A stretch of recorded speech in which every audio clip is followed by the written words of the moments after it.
Oh, damn it.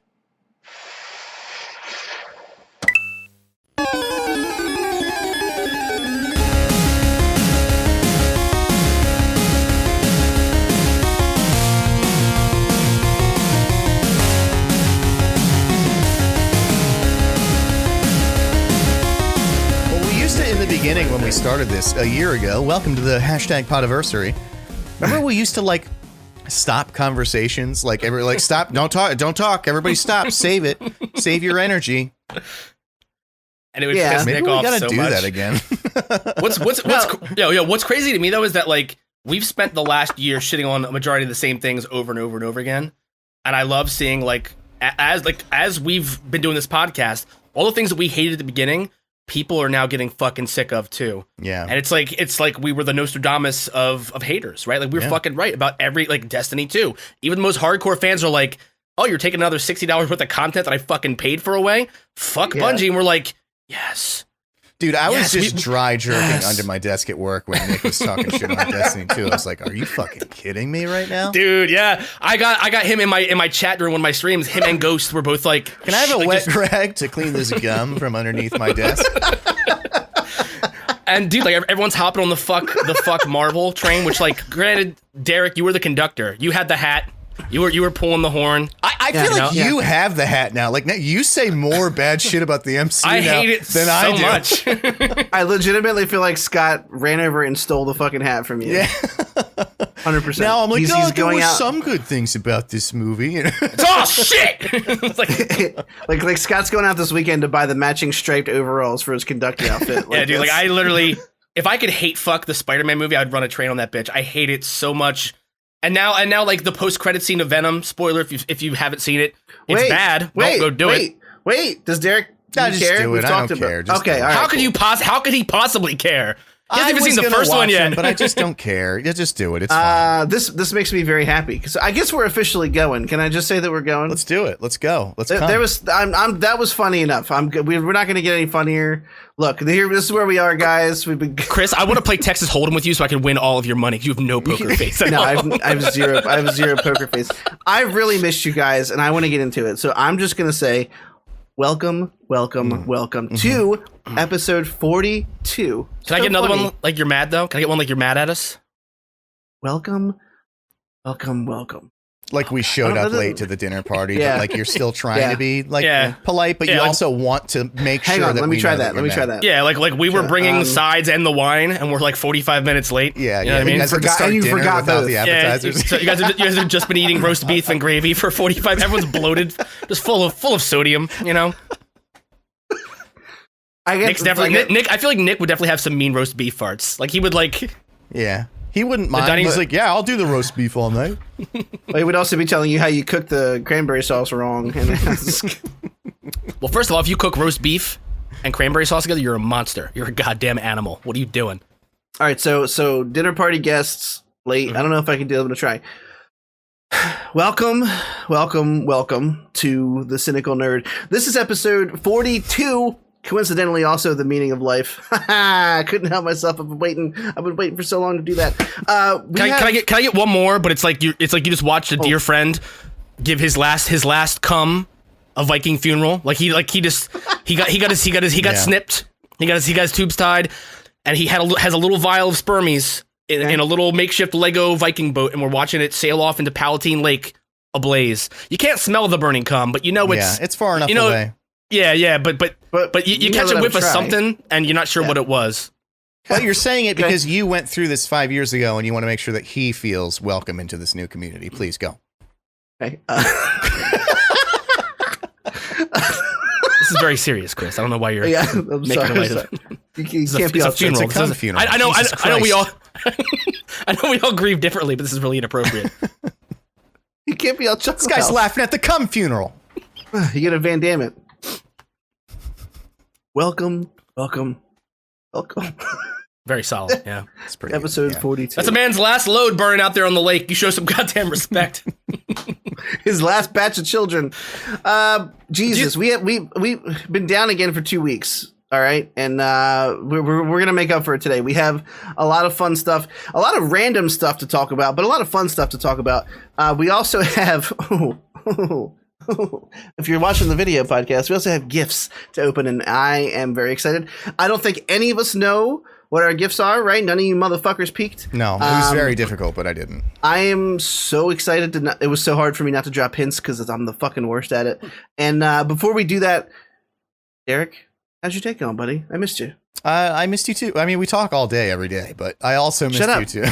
I'm the illusion of that we don't. We get together once a week. I'm good. Listeners, viewers, really, a lot of these absences, I'm just saying, were my fault. Not that I feel bad for it. I'm going through pretty rough recovery from a surgery. Things are looking pretty good now, but all of your hate mail and death threats you can direct just right at me and spare these two guys. But no, I'm good. All those emails you send, right? All of them, all hate mail. Poker face. Scooth. How you doing, buddy? I'm all right, man. I don't know what's up with this change of the weather. It's somehow cooler outside, but I feel like it's not muggy outside, but I'm muggy. Like I showered an hour and a half ago, and I already want another one. And I'm assuming by the time of heat following you everywhere. I don't know what it is, man. But I feel like by the time we're done this podcast, I'm gonna need a second shower. I feel like you should live stream it. Yeah, you probably should. I have to tell you guys now, we have one email. Hey, okay. We do have an email. Hell yeah. That's all I will say till later. Okay. Did you guys? I know we got a lot. Well, we don't have a lot to cover, but we have a lot of bullshit to talk about. But did you guys see that Amaranth got bans again? Again, 5th time, right? Yeah, 5th time. Good for her. Nothing to say. 5th time's a charm. Yeah. Keep it up. We're tired of you. Keep doing it. Yeah, we're tired of your big boobs. Does anybody know what she got banned for this time? I don't know. It's sucking I a couldn't find a microphone's reason dick or something.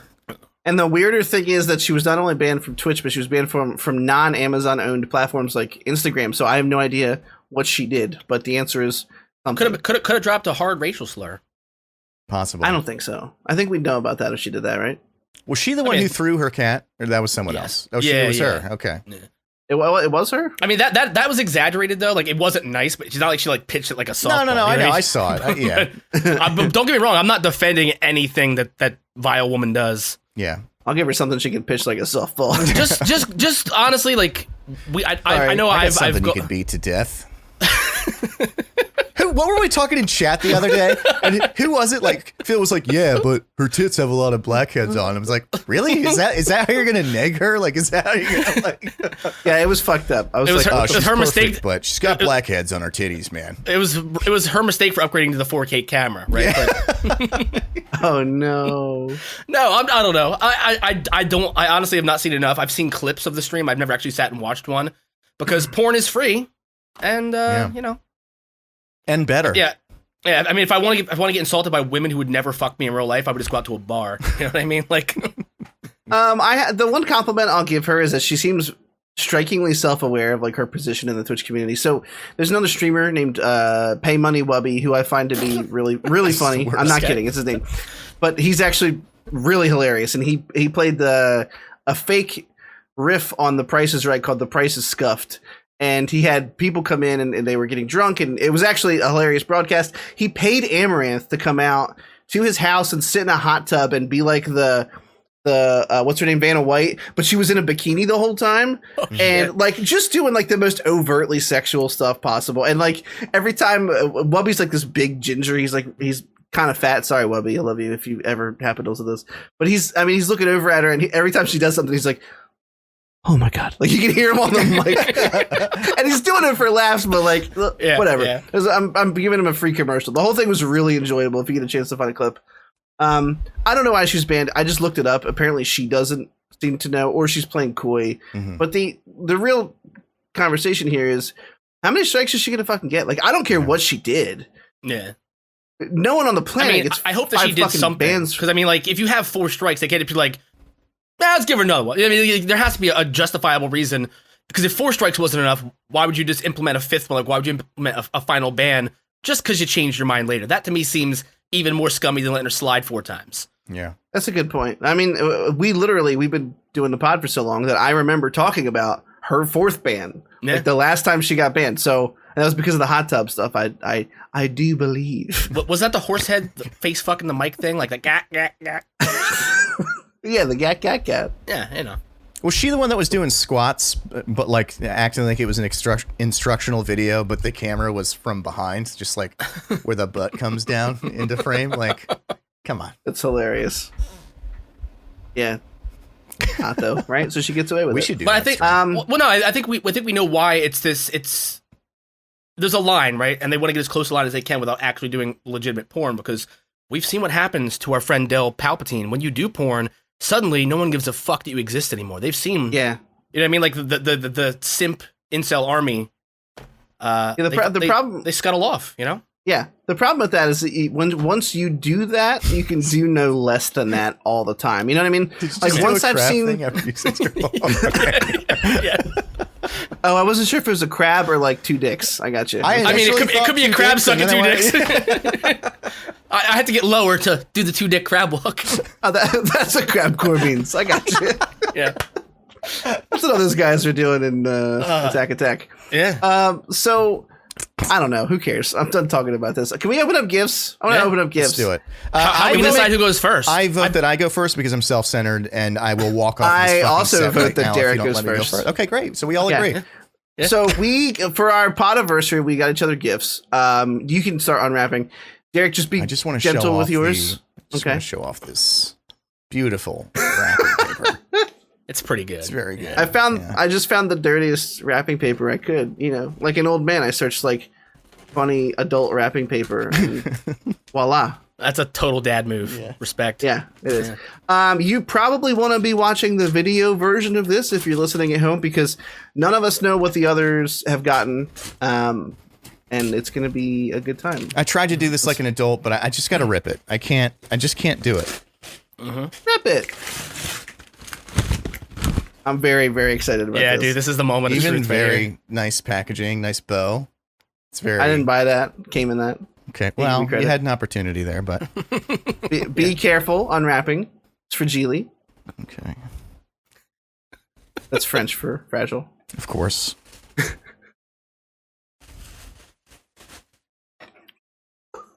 Oh fucking goddamn it! Well, tell the group. Anyway, you go next, Scott. All right, thanks, guys. No, you gotta hold it up. You gotta hold it up. What's that, Derek? It almost looks like it's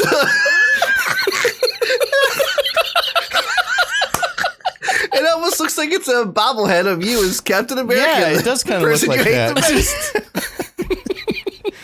Wow, that's fucking infuriating. Thank you so much. I couldn't have asked for anything better. This is actually a really fucking hilarious gift. This is staying right on my desk, and it's a bobblehead. Look at it. Oh, God, The thing is, though, like what we noticed when we got it in, they made you look slightly Asian, like a little bit. A little bit. That's okay. I can live with that. Mm-hmm. There we go. It's not I'm bad. just gonna try to line it up with me for the rest of the. They got the hair coif perfect though from the picture we gave them. It's The hair really is good. fucking A1. There Yeah. you go. Look. Yeah. All right, That's Chris. pretty good. I really want to watch Chris open his. Thank you Oh guys. boy. So right. much. Yeah, I need. I'm this. excited about Scott's, but I'll go next. All right, give me a sec. This is a large. So If you're gonna want to stand in the background when you open it, so you can. okay. Yeah, All right. you So I'm don't gonna want to pull your dick out too. Yeah. Oh, hey. All right, look. So I'm gonna. You should probably be able to hear me still. We'll see. Yeah. Oh, here. I'll do it in the chair. How's that? Perfect. Yeah, that's good.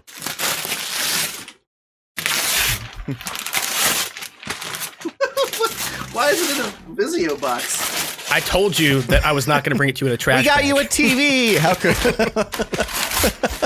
I was like, nah, it's way too light for this. It's the new ultra flat screen. Yeah. What am I gonna get? Oh no! What is this? Oh wait.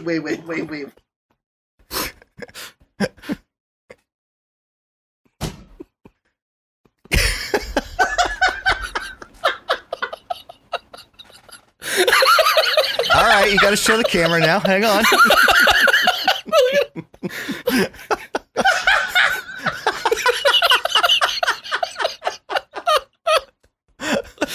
Oh my god! It's a Timothy Oly-Phun body pillow. Look at that face.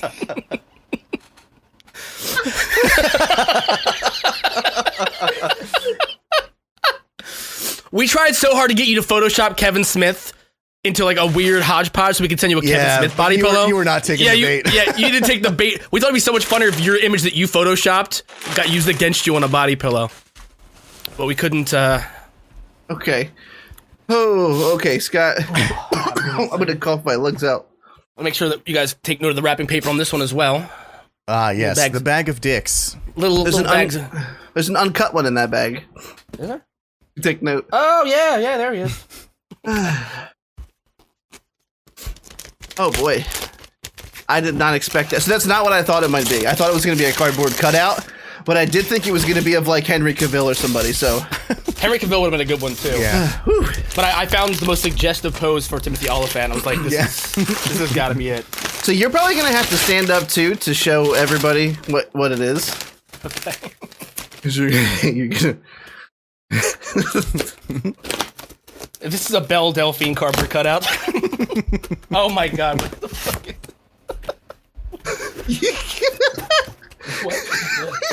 What? Like it?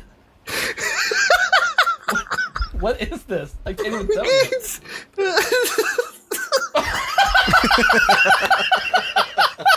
were so close. Yeah, you were really close. You brought up Belle Delphine earlier, too. Yeah. Oh my god! I can't even fucking... Oh, keep going up. I gotta see your stupid face. Oh my god, I'm dying.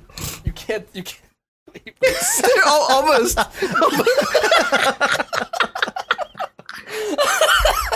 You just have to stay warm. Yeah. You better sleep soundly with that, too. Oh my god, I'm gonna get someone to take a picture of me sleeping under it later. Oh my god. Well, that was very fun. That was a good time. It's funny how close you came with right at the end there. Yeah. Well, because you said Holy cardboard shit. cutout, I was thinking like, oh, he thinks we got him a cardboard cutout because he got me a cardboard cutout. When I unwrapped it and it was a pillow, I went, oh, how close our gifts are. They're comfortable items. Yeah. Yeah. We could have like a sleepover. I forget what Trade Derek and I were sometimes. originally looking at that involved her. But then I found the throw blanket, and I was like, Yeah, this I would can't be remember. so fucking... We were thinking about getting you a cardboard cutout, though, but I think we were still doing Timothy Oly-Phun, though. Mm-hmm. Oh, boys. Did you buy that from her website? No, it was like a third-party website. Yeah, don't good. give her money. Yeah. No. Sorry, Belle Delphine. Holy All shit, right. I feel like I'm going to vomit from laughing so hard. Yeah, man. I took that tussin, and my throat's still already annoyed that we did all that laughing. Okay. That is fucking incredible. Thank you, guys. Yeah, thank you so Holy much, shit. guys. This is Yeah, thank you staying for right. It's going to look right at me. It's directly across from me. I Beautiful. love your gifts so much. I can't wait until Ron says like, "What the fuck is wrong with your friends?" Holy shit. When it came to the house, Sam went, "Oh, that's nice," and then I started laughing, and she goes, "Wait, he hates Captain America, doesn't he?" Yeah. I was like, "Yep, yeah, he does." All right, boys. My God, let's get into things. Mm-hmm. What's first up on the docket? I guess we're gonna get right into it. We got some video game news to talk about before we do TV and movie stuff. So, Hemorrhoid Dread has released. Metroid Dread has come out. I think our very own Dare Show over here has played it. Have you played a little bit of it yet? Just a little bit. Very little. The main thrust of this article, though, the reason we're mentioning it is because apparently people already have Metroid Dread playing very well on the Switch emulator. So I will absolutely not be buying it. Nintendo, I will continue to say, go fuck yourself. Off to you, Derek. How are you liking it? So I really didn't play much of it, but I am liking it. It's really well done so far. It plays super fucking clean. It's clearly an ode to Super Metroid. It was gifted to me, but you know, it's still like this whole time I've been wondering, all right, if I did spend $60 on this, you know, like, is it going to end up being like a really long 2D side scroller or something? Turns out, no, it's 100%. It takes about 13 hours. Just like playing through it, I think only takes about 9. So it's very short. It should have been half as much as it was, maybe even less than that. So the fact that people are pirating it, I say, Good for you. Keep doing it. 100%. Absolutely keep doing it. Veronica bought it for me last night. And then this morning I read that article that like basically it's extremely easy to emulate. So I probably should have had her wait one day for that, but here we are. In any event, like I said, I don't know enough to say like, oh, it's a great game throughout. People are saying really good things about it. Has a lot of the same tone and atmosphere from Super Metroid. Takes a lot of cues from that soundtrack. But you know, there is this sense, at the risk of sounding corny, of dread, which you did get in Super Metroid 2. Like, you always had that eerie feeling with the atmosphere and music that you were not supposed to be on Planet Zebes, and I'm kind of getting that again. The one fun thing, and I'll wrap it up with this, is that, just again, because there's not much to say with the half hour I've put in, is, so the whole point of the game is you go to this planet because they sent these indestructible probes to collect DNA and come back, and then they all went offline. So go ahead, Chris. No. I just messaged my wife and said they bought me a Timothy Oly-Phun body pillow, and she said mine. Yes. He sleeps in the middle. That's your third. But it's cool because when you run into these things, it's not like, just throw everything you have at them. No, they're indestructible. Just like they say in the opening cinematic, if you see them, you just got to be the fuck out. That makes for like a scary thing when you're coming up on like an objective. And then all of a sudden you see one of them crawling down the walls that hasn't seen you yet. You just got to like, oh, fuck, and just get out of the room and get away from them. If they see you, they'll actually chase you for quite a while. You have to actually put like effort and thought into getting away from them. If they corner you, they one-shot you. So I think that's a pretty cool mechanic so far. Maybe it'll get annoying. But we'll see how it is. I'm liking it right now, though. But pirate this game.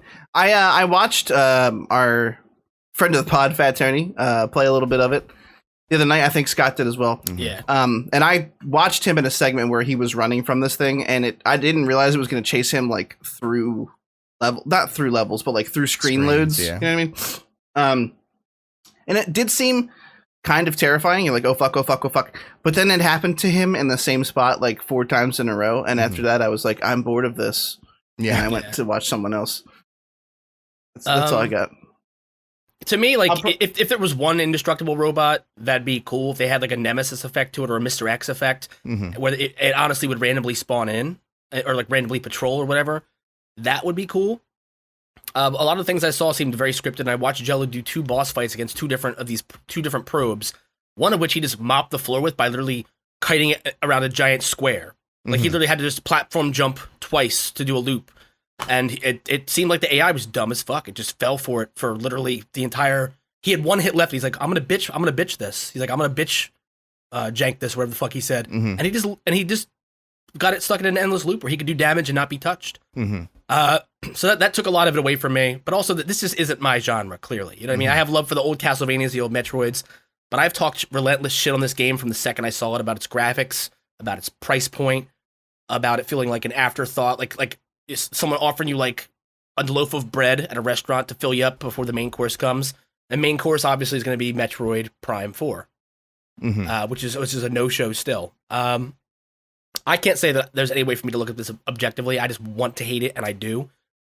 So it could be self-fulfilling prophecy, you know what I mean? But I also don't think there's anything here that really justifies a $60 price point. Yeah. No, there's not. To be clear, I'm saying the same thing. Yeah. I would even, like, let's say if this was a different franchise, if this was a franchise that I had a desire to play, I 100% would not pirate it. I have no intention of pirating this game at all, because I just have zero interest in playing it. Yeah. You know what I mean? Even when it's free, I'm like, no, I'm good. You know what I mean? Like, I honestly think it looks that bad. I don't know. You know, it's one of those things where I think it is definitely morally wrong to pirate a game, especially when it's 2 days old. But because of Nintendo's history, it's a moral gray area, right? Because all they do is overcharge for underdeveloped titles. They've sued. We talked about before on the podcast. They've sued people for hosting emulation sites for games that you can't buy unless you find it at a garage sale. You can't buy a modern copy of 90% of their old library of like the whatever you want to call it, like their the vault, or the legacy collections of games. Yeah. Fuck them. Yeah. I don't think it is morally gray. I think that they, in a way, steal from us. So steal from them. Fuck it. Yeah. Fuck them. I mean, you can't pass yourself off as the, consumer friendly brands or the family friendly brand because your new console that's still 2 console generations behind hardware wise is $50 cheaper than a PS4 Pro or an Xbox One X. Yeah. You know what I mean? And then have the balls to act like that $50 in savings that you're passing on to the consumer makes up for the fact that all of your AAA titles are full price for 5 years straight, 10 years straight, until the end of the console's life cycle. They're an entire developer. I know we don't want to spend too much time on this, but the way we talk shit about Konami with their IPs, with Silent Hill and Metal Gear, and how it's just like, look, if you're not going to make games, just fucking sell the IPs to somebody who's going to make games with them. That's like all of Nintendo. I mean, they just sit on these fucking IPs this is the first side-scroller Metroid game that's come out in 20 years. It's the first, I think, Metroid period game that's come out in like 10 or something. I don't know. I never followed the 3D ones too much, but they just let these, intellectual properties just sit and then just do nothing with it, but they won't sell them because eventually they want to cash in on them. And it's like, that to me makes it, why not stick them where it hurts? They waited all this time for a Metroid game. So if you have the opportunity to pirate it, say like, I see all the conflicting things online. People say like, well, if you're not supporting it, then it's not going to make money. Then they're not going to make more. Well, honestly, like at this point, they could make money and they're not going to make more anyway. So what's the point? They might as well have to like suffer for it. I mean, I don't know. That's just how I feel about it. I know I didn't put this in the doc. It's kind of slipped my mind, but we also have a double dose. This is a double-decker shit sandwich from Nintendo because we also have the announcement that the final Smash Bros. Contender will be Sora from Kingdom Hearts 1.5 and 8 quarters, which I know 8 quarters would just be another 2. Don't ask me to do the math. They didn't. Yeah. Thoughts? Anybody? Anything at all? It's fucking done. That's it. That's everything. I don't care. Done. Stupid character, stupid franchise. Yeah, I don't care. See, this is another instance where we got all of our vitriol out on social media before the podcast. Yeah. I really was on like a Kingdom Hearts hate spree for a couple days. I was hoping I was going to open the floodgates with that one for you. No, I just feel satisfied now. Yeah.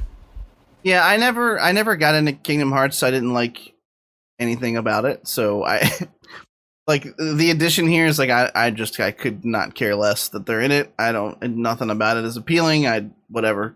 People are probably happy. People are mad. I don't care. Yeah, you know what I found out is a downloadable character in Smash though? Piranha Plant, and I kind of dig that a lot. I do, but I feel like it's blatant disrespect to Waluigi. You know what I mean? Yeah.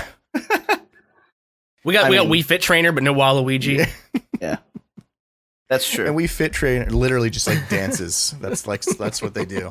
Yeah. It's like, really? I'm getting the shit kicked out of me by this? Okay. I remember the one night I came over and we played that. Like, yeah, we were I lost up. Yeah. I lost like 8 matches in a row, but I won the one with Wii Fit Trainer. I was like, how is this the one that I beat you with? This is the dumbest fucking character in this game.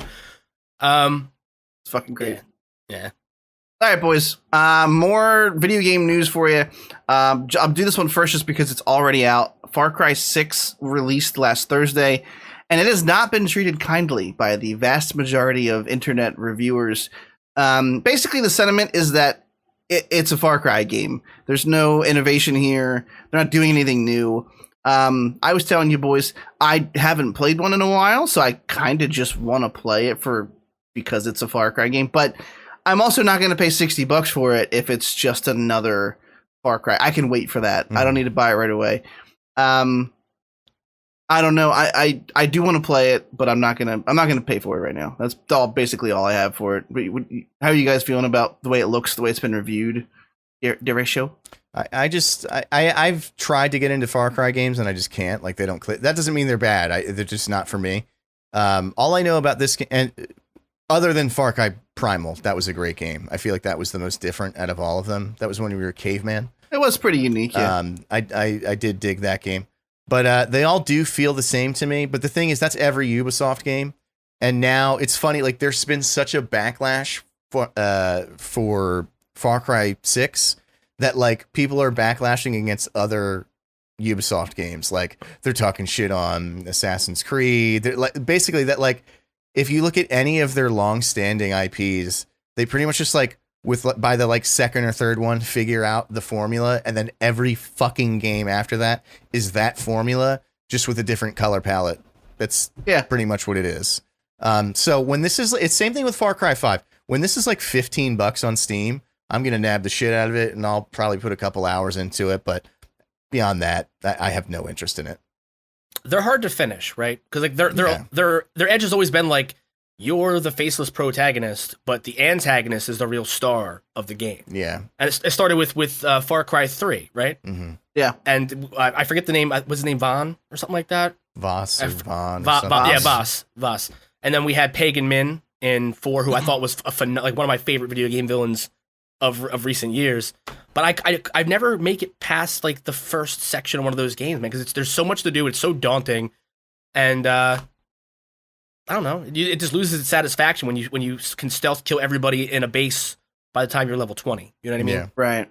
And the only way to counter that is to turn the difficulty up to the point where like the mongoose can one hit you. It's like, what can I get a middle ground here? Yeah. You know what I mean? Like, can I get somewhere in the middle where I can like stomp out the mongoose, but maybe the Deadeye sniper can one shot me? Yeah. That's all I got. I know. 5 was poo poo though. 5 was absolute. Ugh. Like you ever taken your dog for a walk and they take that shit on the sidewalk that you have to like scrape up with the poop bag? You know what I mean? And it still looks like somebody dropped a PB&J on the ground. And you have to use some of your bottle of water to like, and then you're like, oh fuck, I'm gonna get thirsty on the way home. It's a whole thing. Yeah. And you're just stuck in it now. Yeah. But you can't just leave that. You can't just leave that shit. Yeah, you can't just leave that shit smear on the sidewalk. That makes you a bad neighbor and a bad person. Exactly. Yeah. I heard Far Cry 5 was only fun when you played with like a full 4 people. I think it was 4 was the max. Okay. I played with like, I think like me and Phil played it, and that was cool for like, I probably shouldn't have my hand right here, right? That's just bad YouTubing, you know, just holding your hand right here. And it was like okay for a couple hours, but apparently unless you really have like 4 people and like one's up on the hill and one's like infiltrating stealth, one has a sniper, one has like ballistics, whatever, or explosives. That's the only time it's really fun. And I could see that with that game, but no, I actually played that very little. I mean, that was actually the one, I don't know, I'm acting like it was so long ago because that was the last one that came out that I was like, I'm done with Far Cry. I mean, these games just aren't, there's just not enough variation between them for me to keep going in this franchise. Yeah. I think they shine in their DLC though. You know what I mean? Like even from 3 on, like all the DLC has always been way more interesting than the main remember campaigns. Blood Dragon? Yeah, dude, Blood Dragon to this day, dude, like I will still tear through that game in a weekend, just get blackout drunk and have a blast. It was a really good time, yeah. Yeah, it's fantastic. I did play 5 and I had some enjoyment from it, but my problem with it is kind of the same thing as Scott, but maybe from a different angle. I usually don't finish them, and that's because it's partially my fault, but partially the game I think gives you an overwhelming number of choices. And I always tend to do the same thing. Once I get a bow, I just start stealth killing everybody and sneaking around, and then. But the game is literally meant to be a fucking explosion sandbox, and I never do any of that shit, and then the game just gets boring to me, and I stop playing it. So yeah, I play Far Cry like I play Skyrim. You know what I mean? Like I'm always like stealth arching. Yeah, I'm gonna try something different. It's like no, I'm gonna snipe this guy out of the bell tower from like 100 meters away. Yeah, I'm really gonna play like a paladin class this time. Nope, stealth archer. Except for with me in Skyrim, it was always magic casters, so casted magics. Oh, you're the exact opposite of everybody else. So if you did a stealth archer that did illusion magic, though, that was tight, because then you could stealth arch this guy, but then cause rage on this other guy, and he would fight the other 2 guys off, and you could just still get the stealth bonus when you shot them. That was always what I did. I mixed it up. I don't know why I'm getting quiet here, but it's just weird. A secret between me, you 2, and anybody who's listening. So nice. I always play Skyrim. 2 more housekeeping things. Back for Blood actually releases tomorrow. All 3 of us played in the beta. Just too deep into the bit. I just couldn't stop. Sorry. Had a blast with it. So I'm looking forward to it very much. If you have Xbox Game Pass for PC or Xbox Game Pass, it's included. Last time I checked, I still couldn't preload it, but it comes out at midnight tonight. I mean, I'll start it before I go to bed, and it'll be good in the morning. I still have that video I have to post up of Peebs downfall. Long live the king. Yeah. Oh, that was so good. I figured I was gonna save it until the game actually drops. You know what I mean? That's a great point. It's a great point. Yeah. So that's coming out tomorrow. And then last but not least, this is just me. The back for blood. The Battlefield 2042 beta was this past weekend. I think I was the only one that touched it. It was fine. I don't really have a lot to say about it. The build, it was revealed, was like 2 months old, so it wasn't optimized very well, and it had a couple bugs in it, but I had a great time. The gunplay felt really good, which is the most important thing in those games. And there were already some Battlefield antics. People realized that you could put C4 on one of these little drones that you can call in and fly the drone over to people and just nuke them, and they don't know what's coming. So, shit like that that's always like prevalent in Battlefield games of just silly stuff. And I keep seeing these people that were the main criticism is like the specialist system. And I'm like, oh, let's just do like the nameless, faceless soldiers again. If people don't like the specialist system where this is unique characters. And then I feel like I just have to remind everybody that they're releasing Battlefield Portal with this game, which means that there will be servers that have all of the new 2042 maps, the remade 3 and 4 and 1942 maps, and you could literally just put, let's say, Battlefield 3 specialist classes and weapons and abilities, and that's all you could do. Like, there's so many possibilities with Portal. I think it's really going to be great once people start getting in and making custom servers. I think that's where that game's longevity is going to come from. That and Hazard Zone, which we strikingly still don't have a lot of extra info about. But the game officially comes out November 19th next month. I think it was fun. I'm looking forward to it. It was exactly the experience that I wanted when we got excited about Battlefield. It was a modern shooter in the Battlefield universe. The TTK, Time to Kill, felt really good. It didn't feel like I died too quickly, or that people didn't have a chance to come back and outgun you, I guess. But yeah, people were flying around in nothing but helicopters, as they always do. Right. Being annoying as shit, to the point where I spawned an engineer class just to get an AA and take them down, and it was super satisfying. So that's, it's pretty classic Battlefield. Yeah. That's all I got. There have been rumors that there were already people that had managed to hack during the beta. Yeah. Did you experience anything like that while you're playing? Anybody who was doing anything crazy, No, not at all. Or anything? So they implemented Easy Anti-Cheat, which is the same one that Apex Legends and a couple other prominent shooters have right now that seem to fare pretty well. Apex doesn't have a huge cheater problem, not like Warzone does. No, Warzone is rampant. Holy shit. But there were reports that there was at least one cheat provider who had already claimed that they had cracked the anti-cheat. So it's going to be an uphill battle. I mean, with any of these large-scale FPSs, there's always some dickhead out there who's just trying to make money off of selling cheats and letting people win. The only thing we can hope for is that I almost said Blizzard. The DICE is just really on top of it, and they continue to make improvements to it. Easy Anti-Cheat is a really good one. It seems like a strong anti-cheat, but they're going to have to do more, obviously. So yeah, if you cheat in online multiplayer games, you deserve, full stop, you deserve to die. You don't deserve to be alive and breathe the same air that everybody else gets to. It's just a shitty thing. Cheat in a single player game, where it doesn't matter. But how do you even have any sense of satisfaction if the whole point is competition. And when you're giving yourself a leg up with an aimbot or something, I won't dwell on it too long. I just hope that you swallow shards of glass. I hope it hurts all the way down. Mm-hmm. I hope the shards of glass are shaped like little dicks, so it's a double. You know what I mean? So it's like a million dicks that are sharp and stabbing you, but also fucking you. Mm-hmm. All the way down. Yeah. Gross. Yeah. All right. That feels like a Freddy Krueger death to me. You know what I mean? Just shitting out razor blade dicks. Yeah. Yeah. They don't make it all the way through. What would you have to do in life for that to be like a saw kill? You know what I mean? What's the metaphor that's sort of tied into glass dicks? We'll come back to it. Oh. Yeah, we can think about that. I don't know. That's a good one. I want to say porn star who did something really bad, but I don't have. Porn star with a hardcore methamphetamine problem. You know what I mean? Right. Yeah. Okay. Mm-hmm. I'm pretty sure they have to be glue on Breaking. Yeah, I was gonna say they'd have to be blue glass sticks. Yeah. Right. Because we all know from Walter White that the blue stuff is the best. Okay, so we'll move on.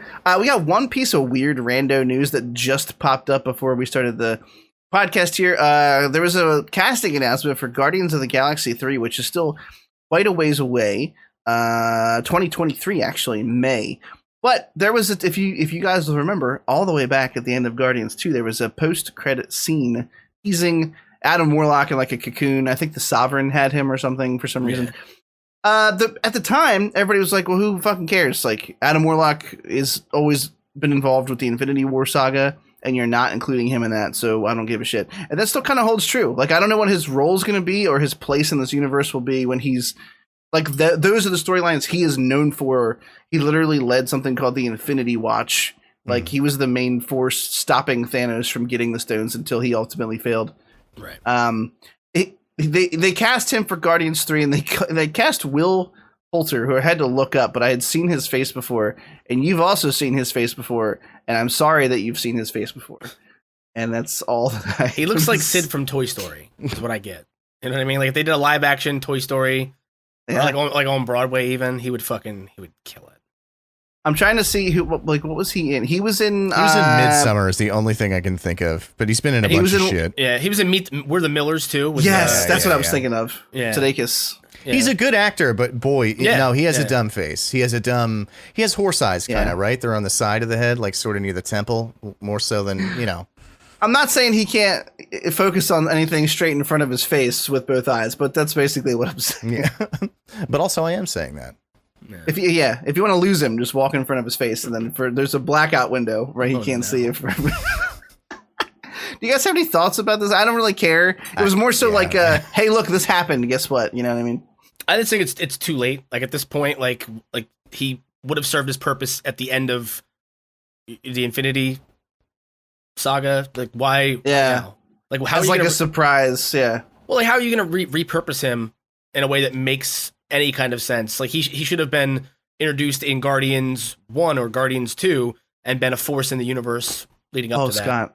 Oh, I have such a good segue. Oh my God.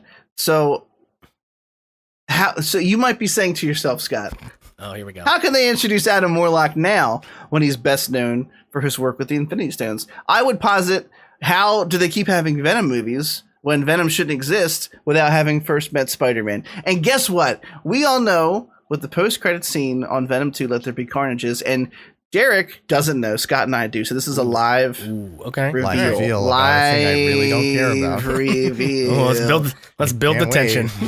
Yeah, let's build the tension. I'm touching your nipples right now. Oh, I would say if I had to give you two guesses, you would only need one as to what this is. So the end of it can is. I guess?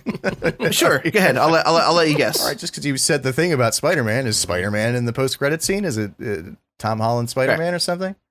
Correct. Okay. Yeah. All right. So the description of the scene, and I saw a shitty cam version of it. I guess whatever happens at the end of Venom 2, like they fuck up enough of the city that. Wait, this movie came out, right? Yeah, it's out okay, now. I was gonna say that's a scumbag move if we just like spoiled that for a movie that's not. No, out I mean we do. No, it's been out for like a week or some shit. Okay. Yeah. You've been warned. If you come here often, we do is spoil things on the podcast. So the end fight, even for ourselves. Yeah, whatever battle happens. Yet. Eddie Brock leaves town. He's like in the post-credit scene is him in some dingy hotel in like another country, like Mexico or something.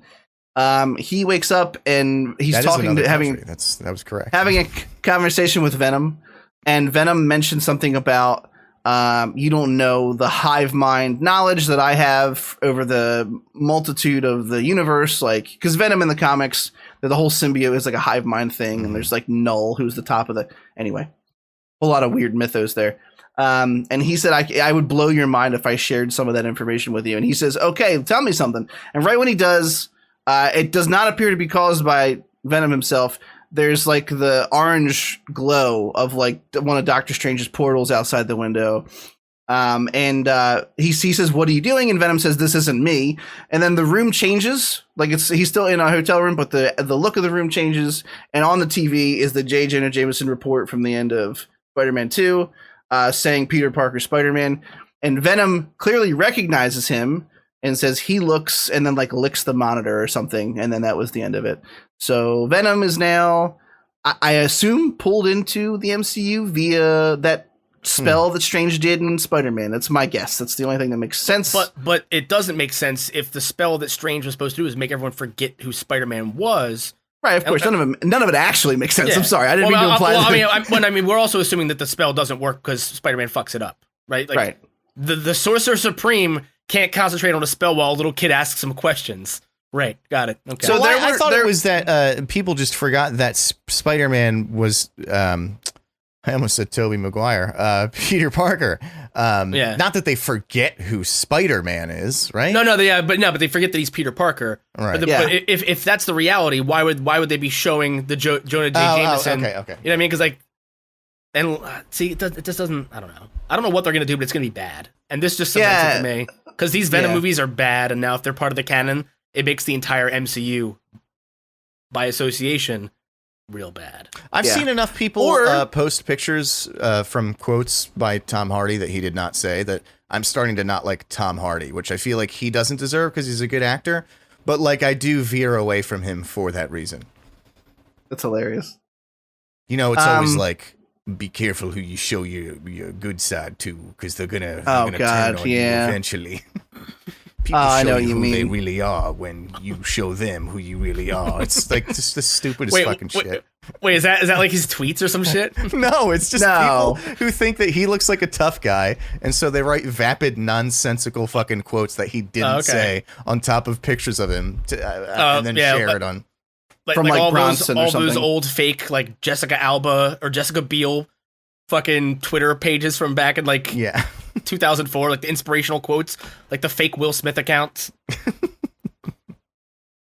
Yeah, it's pretty great. The best way to move forward is to put one foot ahead of yourself. Oh, no. And then the next foot until you get where you're trying. Thankfully, you've got 2 feet, so you can just keep doing it again and again. All right, I'm playing moderator. I know Scott's happy that I'm back doing it. There was a set photo released of Tom Hardy in an interview. Not set photo. A photo of Tom Hardy from an interview released where he was wearing a Spider-Man No Way Home production hat. So people are assuming he's going to have a cameo in the movie. I mean, why would this post-credit scene exist if he wasn't going to be in it? Is my question. You know what I mean? Like, yeah. So he's probably going to be in it at some point. The running theory right now, I think we talked about it before, is that it's probably going to be Sinister Six versus the 3 Spider-Men. It's probably going to be what happens. You know what I mean? Let's just be real. You take the gems from that you can, that make you happy, like seeing Willem Dafoe again, and you leave the other ones behind. We'll move on. I don't know what I'm talking about. Let's just... I just want to hear Willem Dafoe laugh like when I'm sleeping all night, just on repeat. Well, not on repeat. Willem Dafoe goblin laugh noise machine. Yeah, I can't do it, but you get it. It's I was so just good. picture he's like, you know how much I sacrificed? Like, oh god, it's so scary every time. Oh god, yeah, dude. Like, oh god. It's not until you try to reenact something he says that you realize how good of an actor he is. So good. Well, fuck you. First of all, it wasn't that bad. Actually, the one in my head I was thinking of was Derek's laugh, but I mean, to be real, none of us thanks can for do clearing that up, dickhead. Appreciate that. No problem. I'm here all day to crush your dreams. This movie's gonna have to be it's gonna have to be a 2-parter for them to actually do a proper Sinister Six. Don't say that out loud. Yeah, don't get shut ideas. the fuck up. It's I'm telling you right now, if this is a 2.5-hour movie, it's gonna be the most horribly paced and nonsense you ever see. Like every single scene's gonna be them explaining what's happening while they're fist fighting. Because they're not gonna have time for both. This is so contrived and it's already such a mess. But now you're gonna introduce Tom Hardy's Venom. Oh god, just drag the MCU back and fucking shoot it. Oh my god. That's kind of been my complaint about Venom the entire time, and I'm pretty sure I've had this complaint before on the podcast, so I won't rehash old arguments, but Venom doesn't make sense existing without first having come in contact with Spider-Man. There's no way around it. He doesn't get to the lethal protector status that they're trying to do, the lethal protector storyline, without first having gone through all the shit that he went through with Spider-Man. So yeah, like 5 or 6 years worth of shit. I hate it out of the gate just because of that and that alone. Like the shape of Venom's eyes are based off of Spider-Man's. Like there's so much ingrained in that character. Spider on his chest. I know it's obvious, but yeah. Why would a symbiote even know what the fuck a spider is instinctively? Yeah. If they just got to Earth. I know hive mind. There's no spider on Tom Hardy's Venom yet. Wait, really? No, there's not. It's just just white. Oh wait, you know what? everywhere. You know why I didn't notice that? It's because he's usually just ripping through his clothes without showing any discernible sign of wear. It's crazy. Yeah. Before we get too far away from this, I just want to tell you guys about something that I saw earlier. It was an image from Spider-Man 1 of Uncle Ben dying and Tobey Maguire crying over him. I said McGuire. That's weird. Yeah. He's like, Uncle Ben, no. And then it says, Spider-Man, you were my ride home.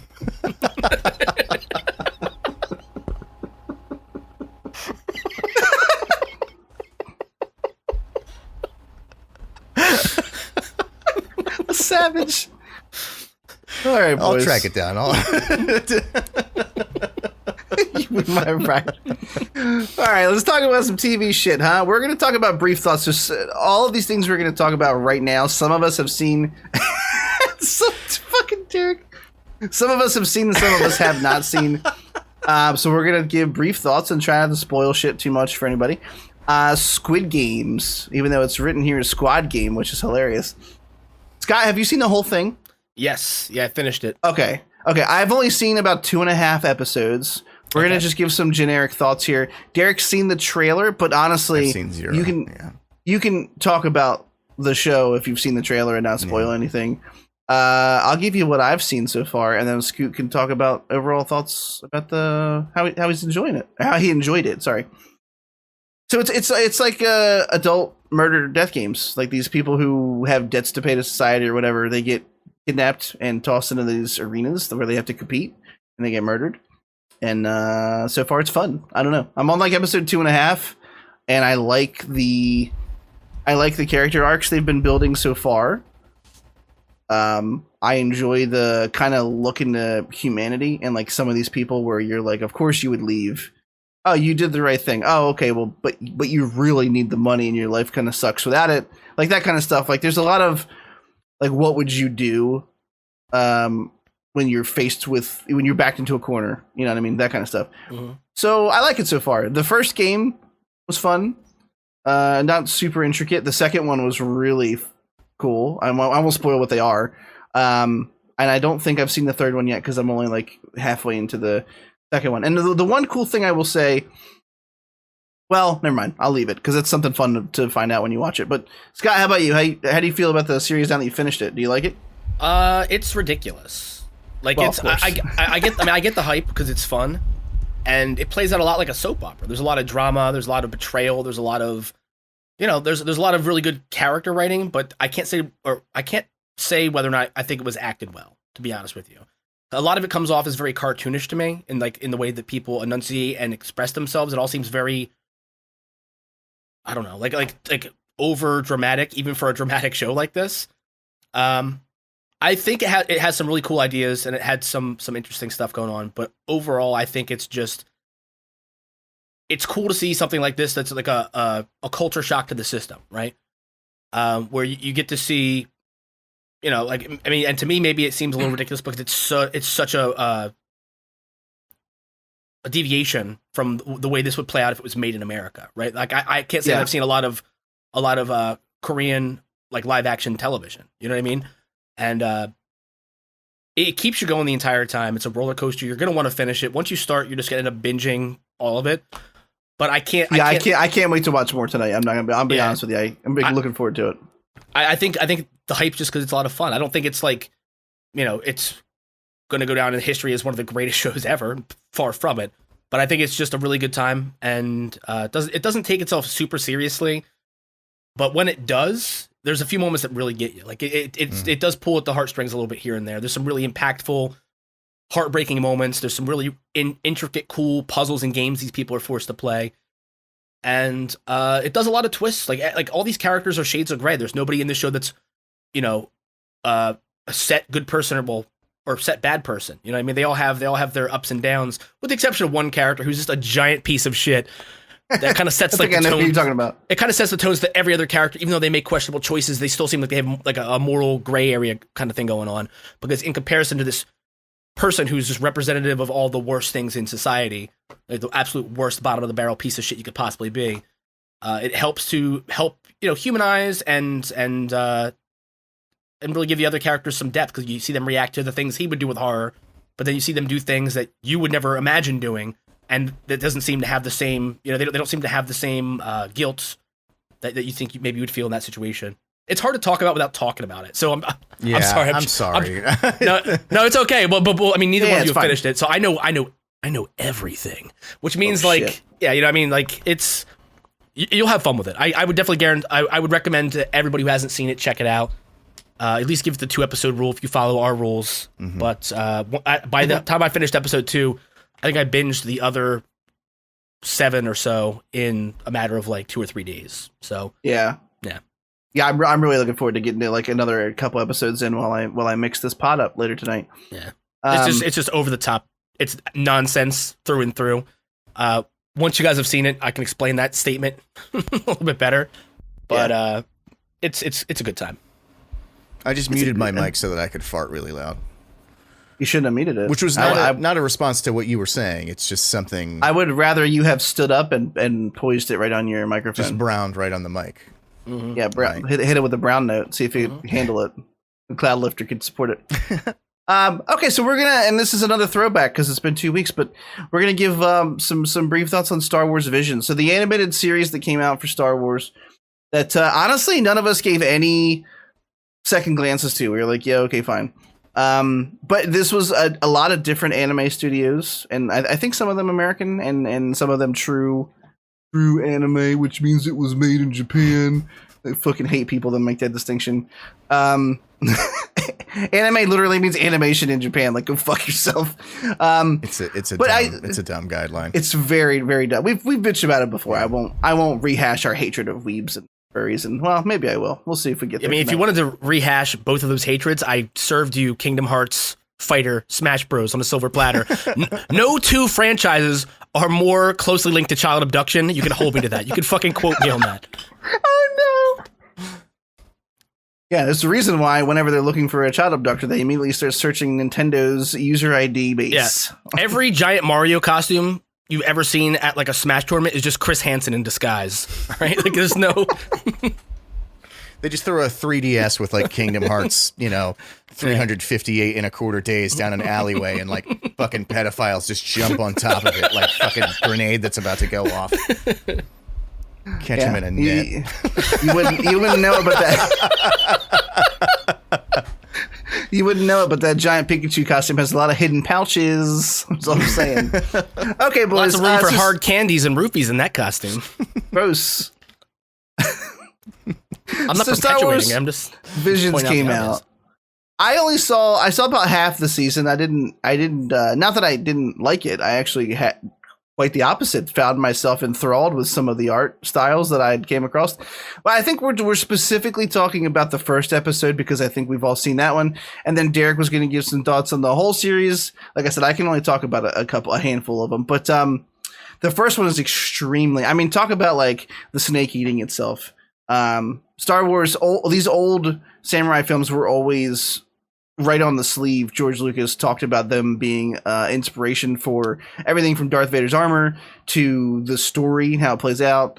And this is literally like an old Western samurai, but with Star Wars in it. And I thought it was really fucking cool. I thought the animation style was gorgeous. I thought it was so silly in some parts that was perfect for like the anime feel. Like there's literally like a spoiler alert, like a fucking lightsaber umbrella with the main villain in the first one, but it was fucking badass.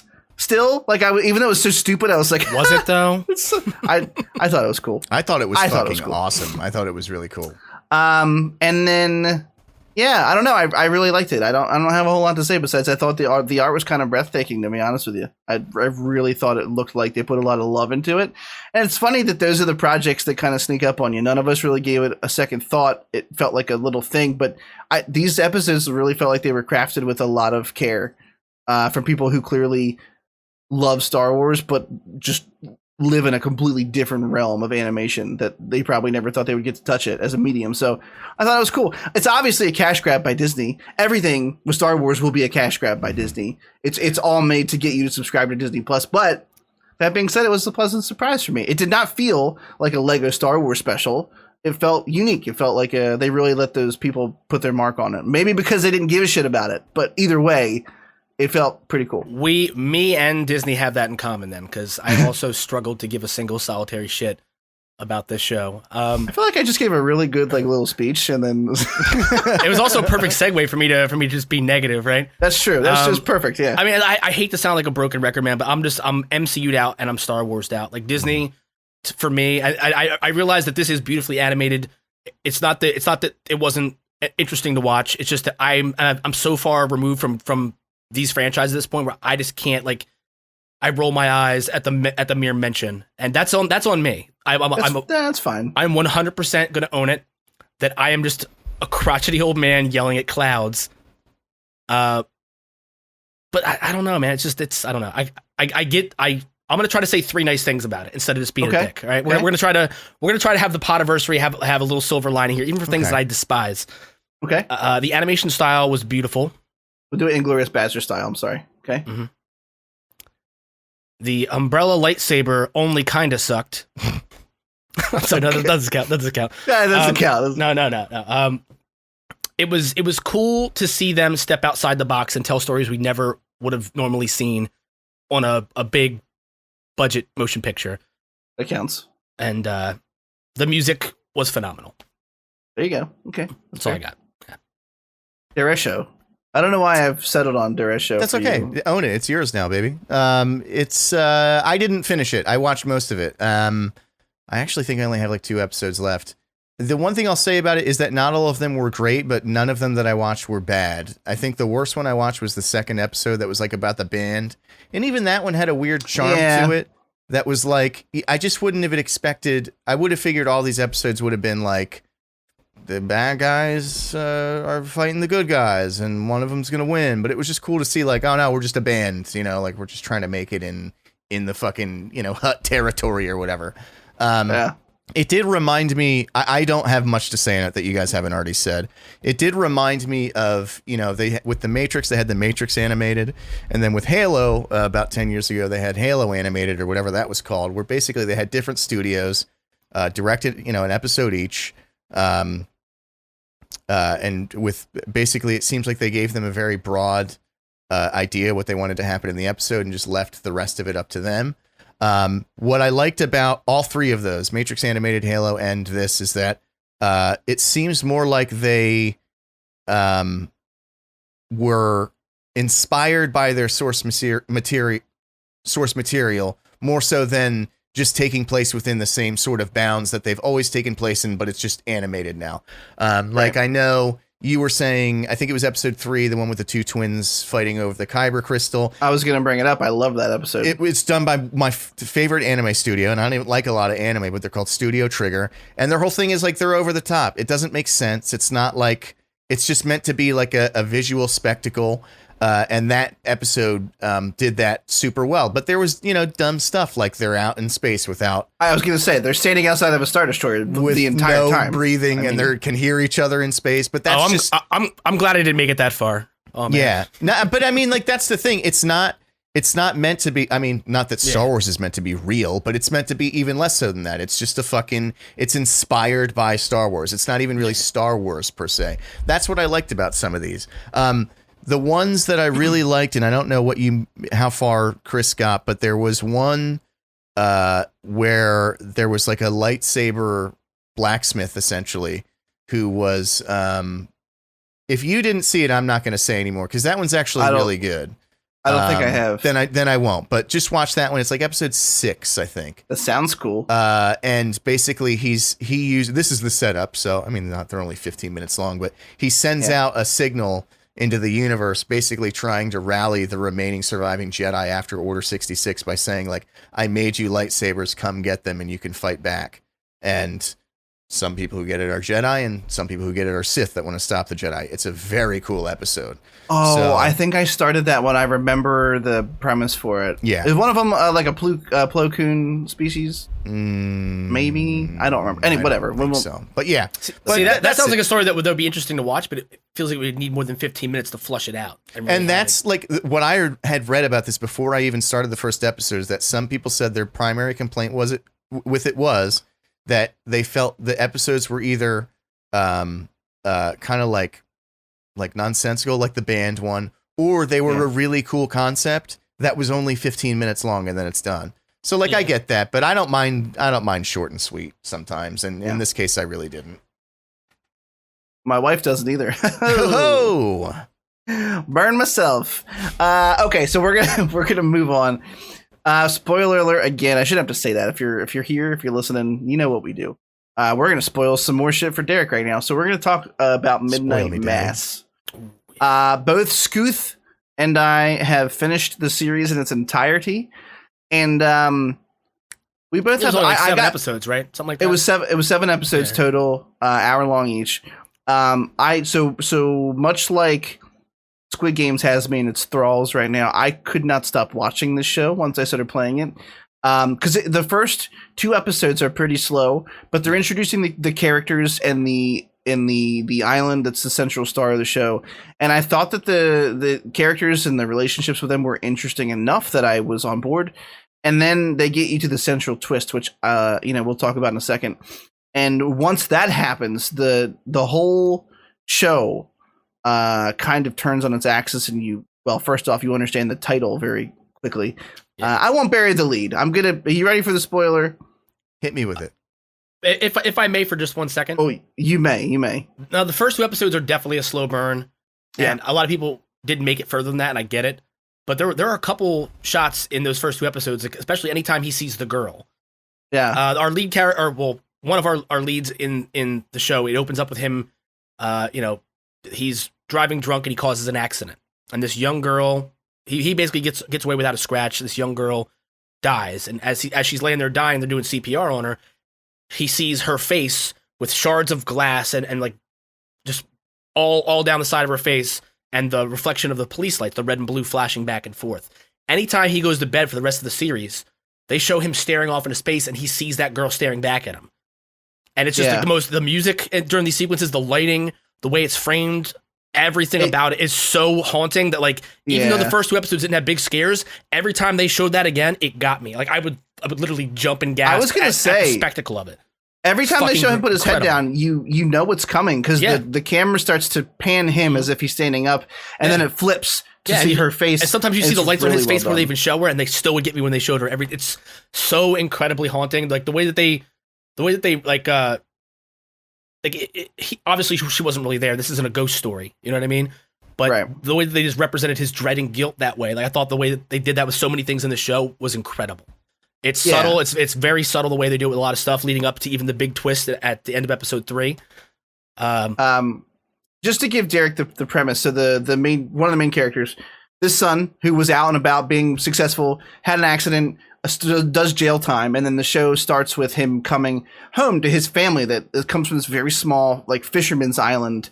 The population's like a couple hundred people at this point. Obviously, the town's dying. You know, their main source of money is dwindling, I guess, for the, There's like an oil spill that off the coast. Oh, right. They mentioned like their fishing yields to really drop off. Yeah, they mentioned like the families accepting like settlements from this oil company and shit like that. There's a lot of behind the scenes like world building going on here, and I thought they did a really good job of that. Mm-hmm. So anyway, he struggles with his family's extremely religious. The entire island is. They have a church. Everyone's extremely I think it's Catholicism. Everyone goes to church every Sunday, but the kid being out in the world, coming back, what he's been through, he doesn't believe in God anymore, struggles with his faith. And a new priest comes to town, which is the entire conceit of the description of the trailer and all that stuff. So the big twist, I've been burying the lead for a while now, is that vampires. There are vampires involved. Yeah, which is weird, right? Because this new priest comes to town to replace an old priest who had gone off to Jerusalem to do like everyone on the island had saved up and given this guy the money he needed to go on this pilgrimage because he'd never seen the Holy Land. And, he had been their preacher for his entire life, like for all of their lives, for like 2, almost 3 generations in some cases. This is like an 84-year-old man who, I mean, should we just rip the whole Band-Aid off here? Yeah, rip the whole Band-Aid off. The old priest stumbles upon what he thinks. It's what he thinks is an angel, but is actually a vampire who bites him. The old priest has dementia. Sorry, I had to interject. Yeah, and he comes back as this young priest, saying he's somebody else, but the bite of the vampire, the blood of the vampire, returned him to his most, like, I guess, his most perfect form. Weird concept, right? Because we've never seen that in vampire lore before, but it de-ages you. We've seen Let the Right One In, where you're stuck as a little girl forever. You've seen Count Dracula, where like being a vampire over time, his body still ages and deforms into this horrible creature when he transforms. It's a weird new concept. It's a weird new concept to the lore, but it's interesting. I think it's kind of cool. It played well with the church concept. So a lot of weird shit happens before they officially reveal that there's a vampire kind of behind everything. There's a little girl in a wheelchair, and one day, like, he gets her to walk. And in time, you find out that he's been feeding the whole community vampiric blood through communion. So their bodies have all been, like, regenerating and healing. And this little girl can walk because of it. There's a lot of really cool concepts. And I got to say, now that I don't want to kill you with the details, I still think it's worth a watch even knowing that. Yeah. I think honestly, you guys spoiled, I really enjoyed it. What is it? Haunting of Bly Manor or something. I still want to watch that. Like, I never stopped wanting to. So yeah, I probably still will. I really enjoyed this show. I thought it surprised me a couple times. There's some things I don't want to spoil. The end for certain characters surprised me. Like the one on the boat. I didn't see that coming, even though I should have. And I'm sorry, Derek, for being so cryptic, but I think if you do watch it, that's one you don't want spoiled, because you don't know what his intentions are when they take this little trip. Mm-hmm. And I did not see the choice he made as the choice he was going to make, and I was very impressed with it. Yeah, I mean, this show definitely throws a lot of curveballs. There's a lot of like really cool world building. It kind of like, it obviously says a lot about like industry, right? Mm-hmm. Like the whole backdrop of the show is, like this giant corporation destroyed these people's lives and tried to buy them off when like these people have been here for 3 generations. You can't put a price on 3 generations of family, of their homestead, of where everything There's some people who've never left this island, aside from going to like the mainland for a weekend or something. Mm-hmm. Yeah. And it has a lot to say about religion and theology, about like people twisting scripture and twisting words to believe what they want to believe. But it also raises the question, have none of you motherfuckers ever seen Interview with a Vampire? How did this guy not know that? Do vampires just not exist? Did True Blood not release in this alternate reality we're watching? How did nobody know that this was a vampire? No, it didn't make any fucking sense to me. That's the only thing that I was like...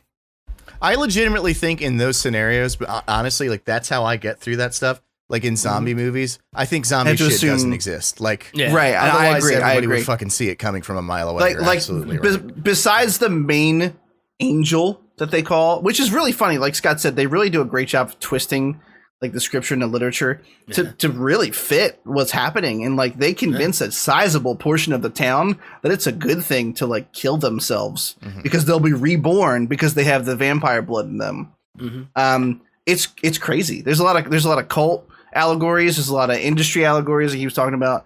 I don't want to keep rambling. I mean, I said it already. I really enjoyed this, and I thought I was just going to be okay, and I ended up kind of loving it, to be honest with you. Mm-hmm. Yeah, it's one of the best miniseries I think I've seen in like the last 10 years, to be honest with you. And the thing is, like, it's not just. I mean, obviously, I love horror stuff, but this wasn't really that scary once it got going. Yeah. It was compelling, so well written.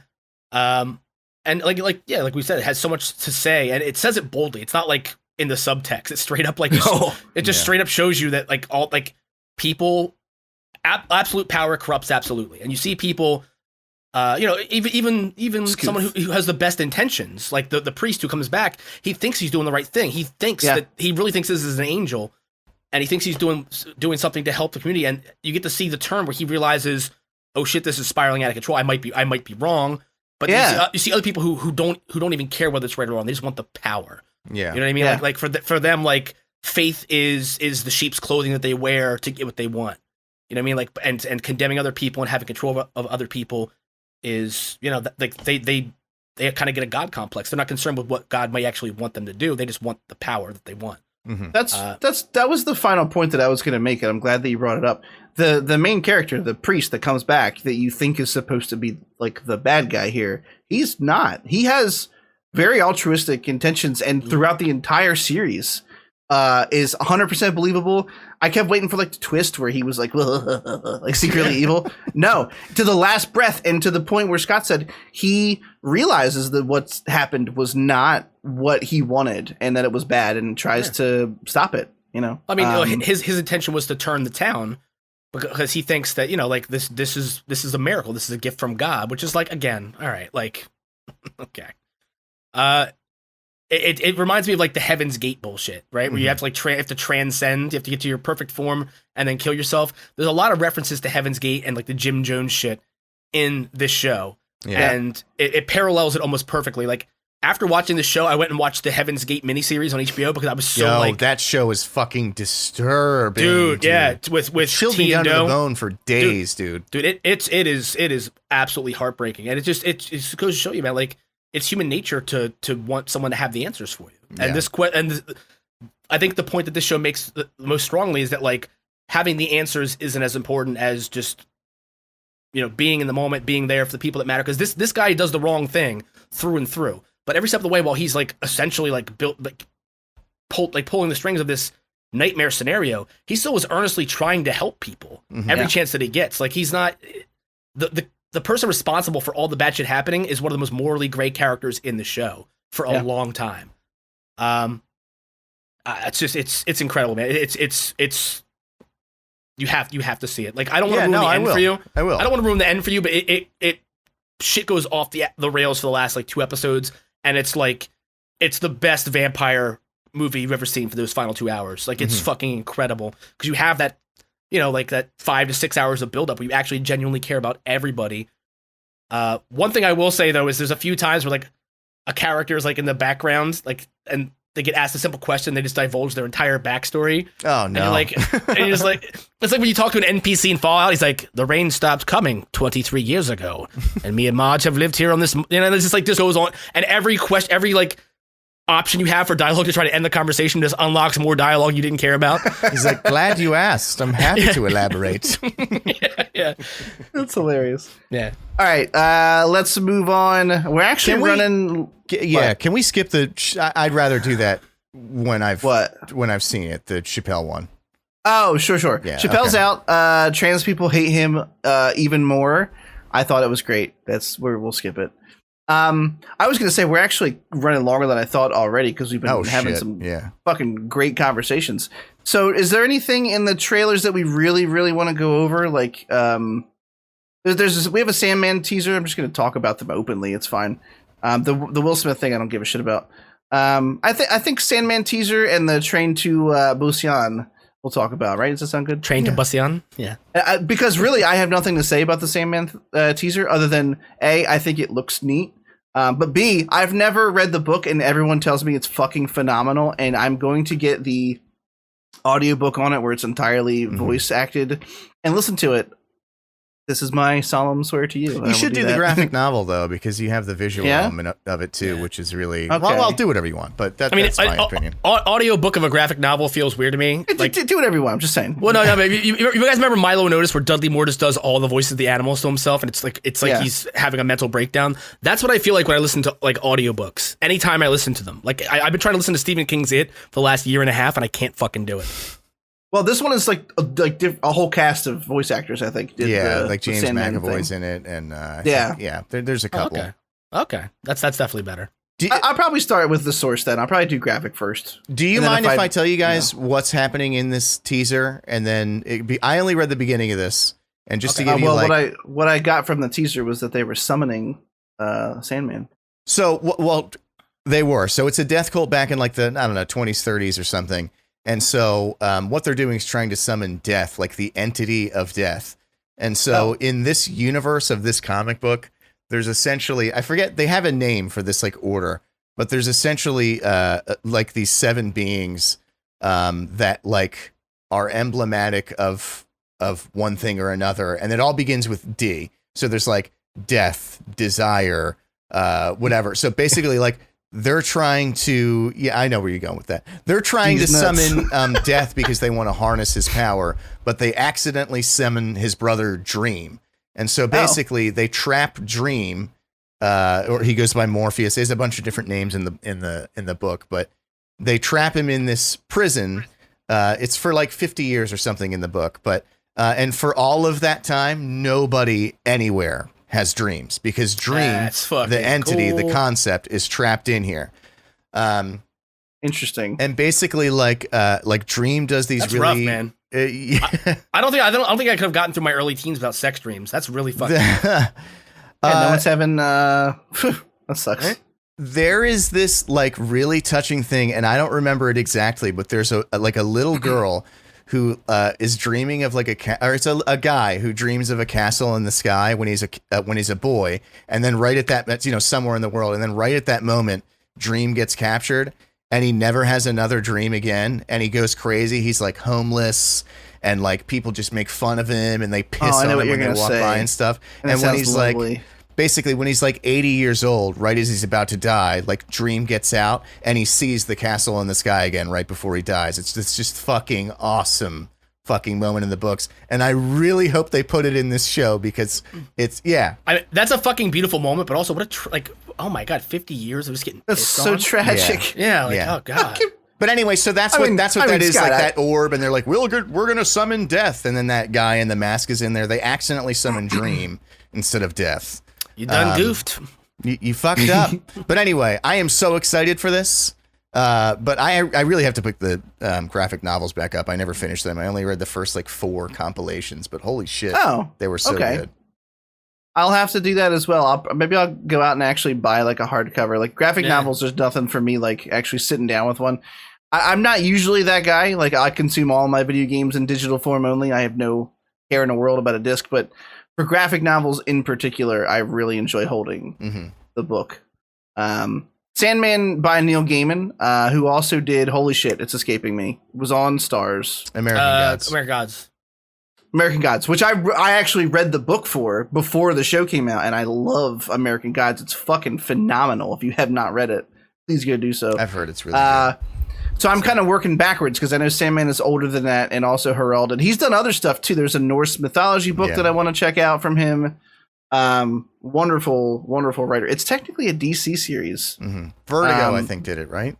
Which one of the DC. offshoots. Yeah, it's DC. DC After Dark. Basically DC After Dark. Yeah. I'm gonna pick up 100%. Gonna pick up the graphic novels and take a look see at them. Pick it up. I mean, this looks cool. Like the teaser looked cool. It was actually kind of gorgeous. There's a shot of like him under like the black cloth on the floor. It was gorgeous, just like a top down image. Anything else to add, Scooth? Did you want to say anything about it? No, just it looks interesting, and I think I'm actually probably going to pick up the graphic novels too, just to get a little bit of context. I'm sure it's going to vary greatly from the original books. You know, they're probably going to modernize it to some extent, but I mean, it looks cool.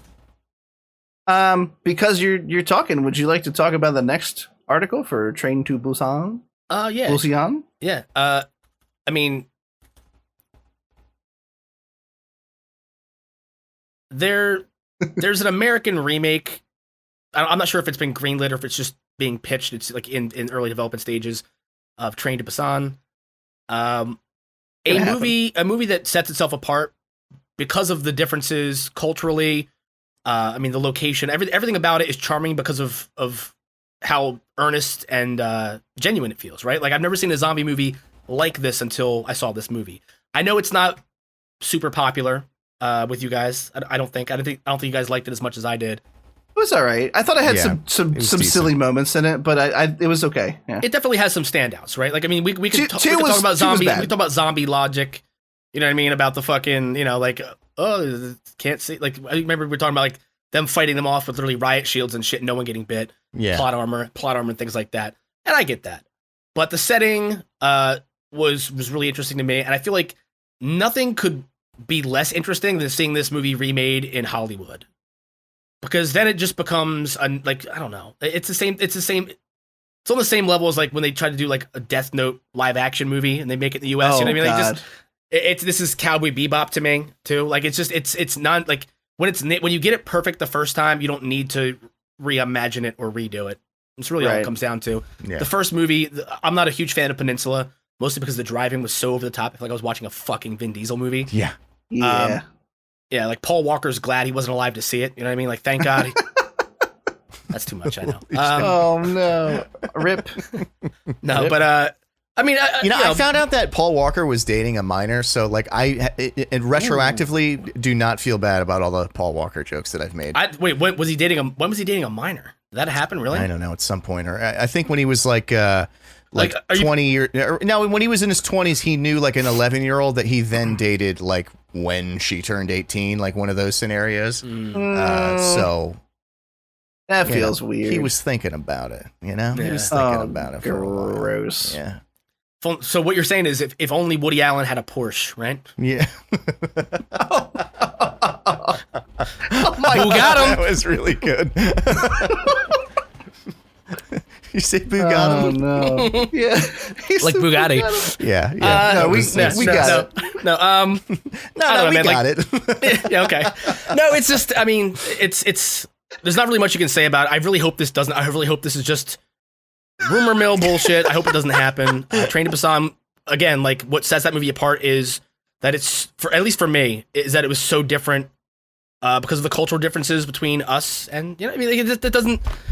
We don't need an Americanized version of it. Just like we don't need an Americanized Squid Games, which I'm sure if it has great critical success at some point, it's coming. 10 years down the line, they'll try to do an American version of it for people who are too lazy to read subtitles. Yeah. Don't know how to set dubs up. Fuck this, right? Episode 42, Bugatum. Oh my God. I just needed to know how to spell that for the record. I don't even know. Bugatti and then just Woody Allen in a Porsche, like doing it. My thing is I don't even know how to spell Bugatti because I don't Google things I know I can't afford. You know what I mean? Like you'll never find Bugatti in my search history because even if I had that kind of money, I couldn't justify spending it on a fucking car. All right. Well, we won't do Bugatum, but I will do Woody Allen in a Bugatti for the thumbnail. Absolutely. Yeah. Just leaning out like that old man in the red sweater lean, but it's just Woody Allen's face. I guess I'll die. Please do, Woody. Please fucking do. You pedophile piece of shit. Got it. Woody Allen and Bugatti. We'll still have to think. I want to take him to like medieval Diddler Court where we would just like put him in the stockades and all piss in his face, right? Can we put him in that machine? Throw tomatoes at him. Can you put him in the machine where you slowly stretch like his arms? Some tomatoes. Get the tomatoes. Not the good ones. What's crazy to me is that Charles Manson spent his entire life in prison for convincing people to kill somebody, but Woody Allen actually molested his own daughter and didn't go to prison at all. Yeah, he convinced kids to marry him, and he just never had the answer for it. Yeah, right? Fucking nightmare. Fuck that guy. Oh, man. He's like Roman Polanski, but he didn't get any of the blowback. You know what I mean? Like, it's fucking ridiculous. But he's like, yeah, Jesus Christ. But also, right. Like, did anyone know where Roman Polanski, like, didn't someone, like, give him, like... He's in he has like asylum, France or Italy or something. Out of here. Yeah. So you heard it here first, guys. The French love diddlers. Yeah. Diddlers get the stamp. We're not sure. Yeah. Why do you think it's called? Why do you think it's called the French tickler? That's all I gotta say. Oh no. All right, boys. Can Woody Allen now have a French tickler in his hand as he's leaning out of the car? In the Bugatti? I said Bugatti. Bugatti. Okay. Woody Allen, French tickler. We're gonna move to our main topics. We got 3 movies to talk about. We all did see all 3 of these, right? Free Guy, Candyman, yes. Old. Okay. Yes, sir. Yes. Derek, do you have to pee? I think I'm okay. I think Oh I'm my gonna manage. God! I think I'm gonna rough it out. Amazing. All right, cool. So post-surgery, Derek has the bladder of 2 men. It's impressive. Or one man. It's just because I'm not drinking when we record anymore. That's really all that's it is. true. Okay. That's a good point. So very quick, shills. Look, if you're here, you know where to find us, right? But if you want to send us an email, please do. questions@thecynicalnerd.com. You can tweet at us, #AskTCN for a question, #FuckTCN and tell us we did something wrong. Please do. I'm sure we're wrong all the time and no one's correcting us. You don't have to be afraid. I kind of like that cushion though, where like nobody's calling me on my shit, so I can just like wildly guess sometimes if I'm not sure. Yeah, I just 100% confirm that the French love child molesters, right? Yes. Like we don't even know if that's where Roman Polanski is. I'm not even going to Google it because you're not going to call me out on it. I'm gonna do it. I want to know. Yeah. Okay. Where in the world is Roman Polanski? Outside of a preschool somewhere. Oh no! I just reimagined the thumbnail as "Where in the world is Roman Polanski?" but saw Carmen Sandiego like the cover of a video game. It's France, so it's okay. We properly shit all over France. Oh, we were correct. Okay. Yeah. Facebook.com/thecynicalnerd. We are at The Cynical Nerd on Twitter if you want to tweet at us. We have one email, boys. I said that earlier. Yes. We have one. And I'm going to I'm not going to bury the lead here. It's from Christine again. Christine, all right. Mm-hmm. But the contents of the email, the title is Pity Email. You see what you're doing to us when you like spend 30 seconds to a minute being like, nobody emails us. Wah, wah, wah. Christine, I want you to know you got some good laughs out of me. Right now, we're that guy on, like, us asking for emails, we're that guy on Facebook who keeps posting status about being lonely. And every status makes us less fuckable. Right. We're the ones. Oh, never mind. Yeah. If only I could meet the right one. Angry, lonely, though? That's the worst. This is fucking bullshit. Guess I'll stay in by myself again.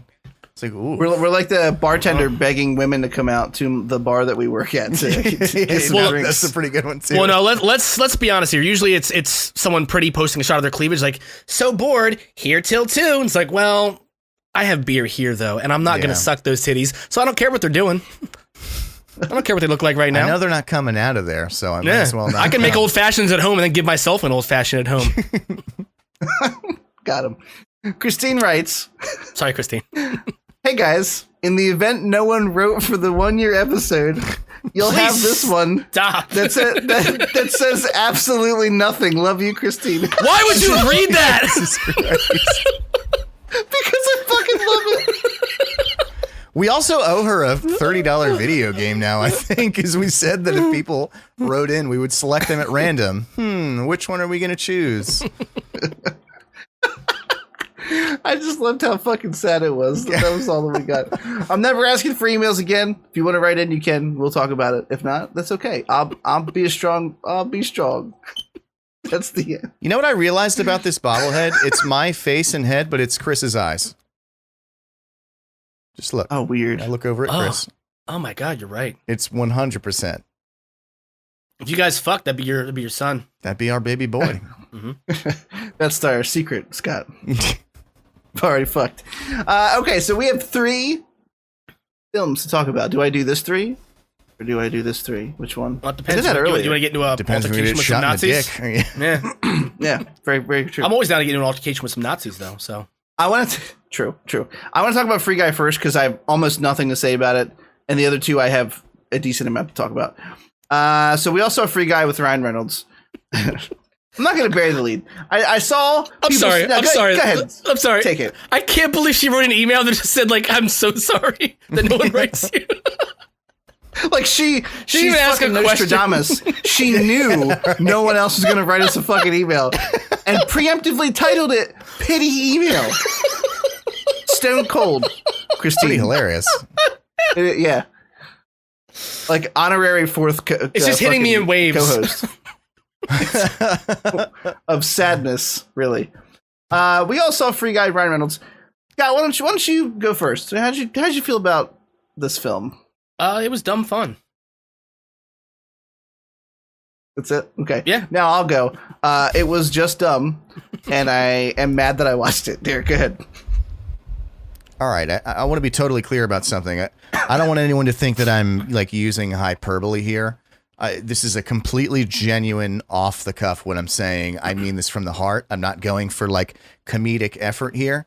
This was one of the worst fucking movies I have ever had to endure in my life. Seriously, it was terrible. I'd rather watch fucking Captain America 1 on repeat all day than ever watch this movie again. Well, that's one of the good ones, man. Let's be clear. Well, anyway, let's stay on Free Guy. Listen to this guy taking shots and then pulling back in. There's not much I'll defend to the MCU, but that's one of them. It was so bad. It fell victim to every single trope, and the humor was so like it seemed like after every line Ryan Reynolds wanted to go like like it was so it was so on the fucking nose, like you were just being hit with the fucking mallet in your fucking eyes. Like it was just not I just hated it. The fucking action was laughable. Initially, it started off like, even though as soon as Ryan Reynolds started talking, I was like, holy shit, I'm getting the Chris Pratt effect with him. Like, I'm just tired of seeing him.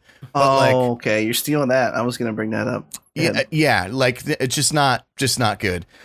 There was the one scene with he was running from like the programmers or whatever, and I actually was like, okay, this is kind of fun.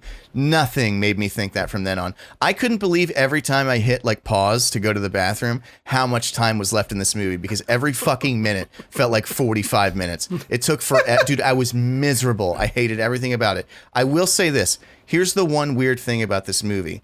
When you explain the plot of this movie, it sounds fucking awesome. But when you're watching it, it's not. Veronica came in halfway through. She's like, what's this about?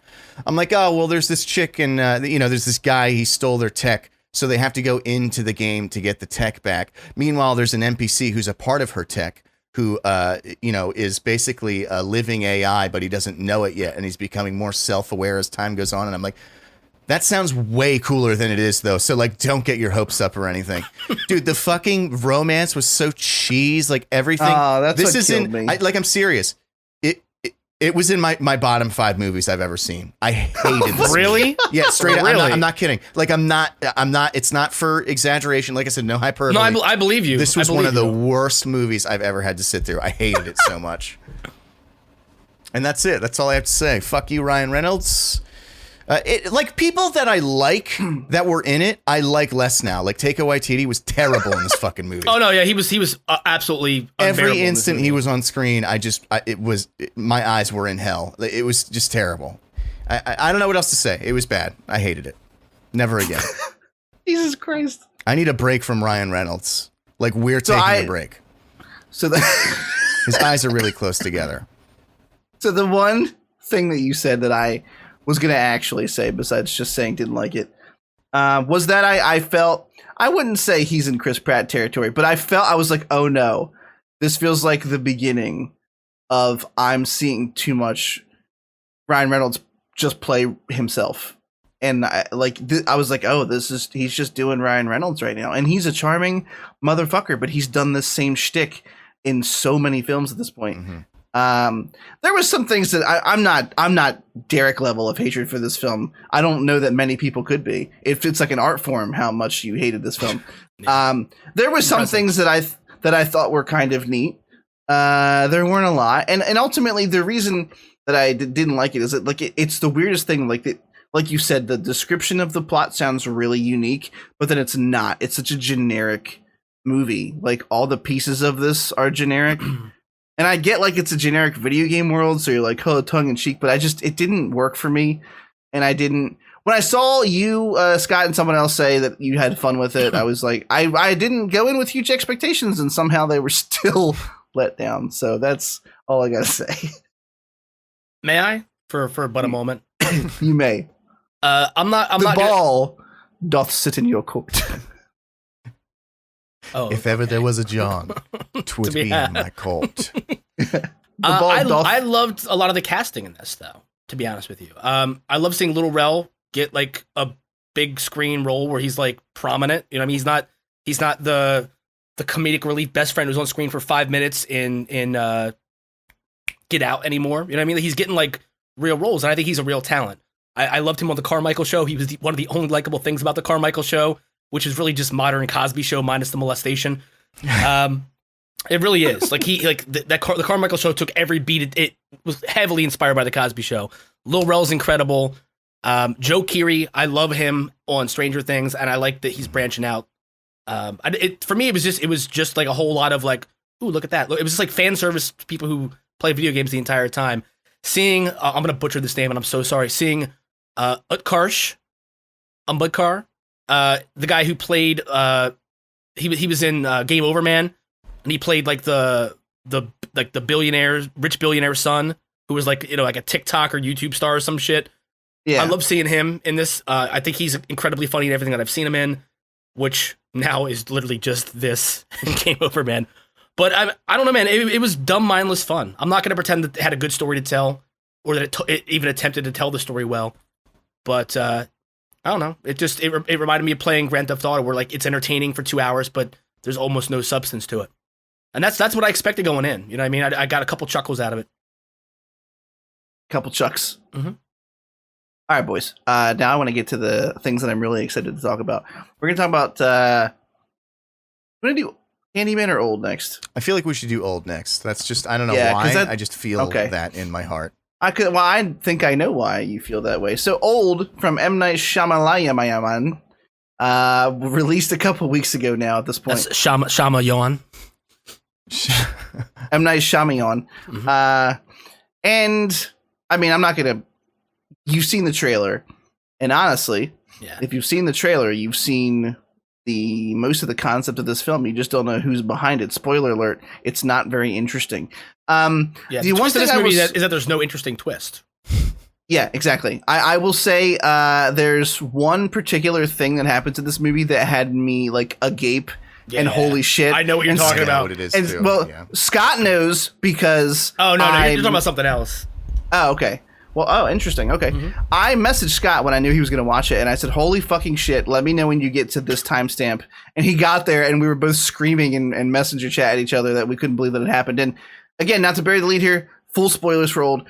There's a scene in the film where the woman gets pregnant and then gives birth, and the baby fucking dies, like, instantly. And I was like, holy fucking shit. They just impregnated someone who is ostensibly a fucking child still mentally. I mean, they did show that they were aging up in a mental capacity. But that to me was one of the biggest holes in this. It was so stupid that like, we're also we're learning a life's worth of lessons about like that's not how that fucking works. Like it didn't make any sense. They should have all been fucked up because of it. Like they all should have been walking around as children, but then you get into weird pedophile DDLG bullshit. There's like one line that the little girl makes where she goes like, I'm seeing in more colors now or some stupid shit like that. Yeah. Anyway, the pregnancy scene, I was like, okay, I didn't expect you to do that, M. Night. The rest of it, whatever. It was so like blasé for me. Let's preface with, I mean, if you haven't seen the trailers, these people are vacationing in like some weird resort. They get driven out to a special private beach. And once they're on the beach, they're unable to leave. Every time they try to leave, they black out and end up wandering back onto the beach.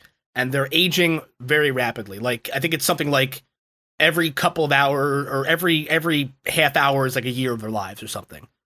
So essentially, you're watching all these people like die over the course of 12 hours. They're and aging. The water seems to make it worse. It seems like it, yeah. Yeah. Or more so, people who go out in the water past a certain point, black out and drowned, and just drift back, and they're decomposing. But they've also been decomposing at a rate of a year per half hour, which makes it look, you know what I mean? Like that's true. That's true. I thought it was an interesting idea. Like it seemed interesting enough where I was like, oh, maybe this will be the one where it's not absolute convoluted bullshit. But the way that these people figure things out is so stupid. And the way that they just like they fill in the gaps to try to like make all the weird shit happening less weird. What's terrifying about that is that your 6-year-old daughter would get pregnant and still have the mentality of a 6-year. That's horrifying. But that crosses a line, even for a rated R movie. That's like... there's not much now that, like... I like extreme horror and shit and extreme gore. And there's not much that really makes me uncomfortable. That really didn't sit right with me. Like, that was just weird. And they even said, like... I must have missed the part where they said that they were maturing at a higher rate or something. But, like, I definitely missed that because I remember them saying... it was either the boy or the girl, like, what you guys did is how babies are made. Like it seemed like it, and that to me said, no, they are still mentally so children. Weird. And I didn't like it. Whatever, it was weird. I mean, what else can you say about it? Like, it was just too much. That was a bad move, I think. I think it was a bad move. Yeah. That right there is where it tanked for me. And from that point on. And the whole point was just to have a baby die, which I don't know. Right? Like, it didn't serve any like, it didn't increase stakes. It just bummed me the fuck out and made me uncomfortable. Yeah, it was very, very uncomfortable. I agree. Yeah. But I actually just I don't have a whole lot to say about it. I actually thought it was okay. I didn't think it was great or anything, but I was surprised. There were certain scenes that just felt so fucking eerie to me.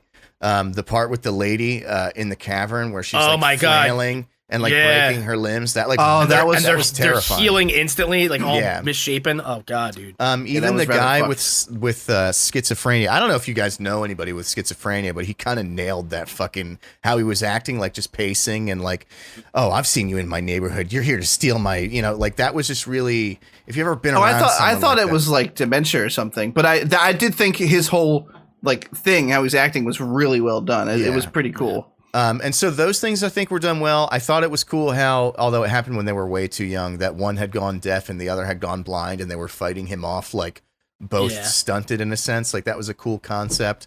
Overall, like the twist at the end, how they were. This is like a natural anomaly where people age faster, and so they try different treatments on them because they're can essentially get a lifetime of research done in a single day. I didn't hate it. Like it wasn't like, oh, like it wasn't like a huge reveal, but it wasn't. Some of the other fucking M. Night reveals are like serious stinkers, and I didn't mind that. To me, it just feels like they should have more rules, right? Like, why would you bring children into that environment? If it's just one person who's sick, kidnap them and put them on the fucking beach.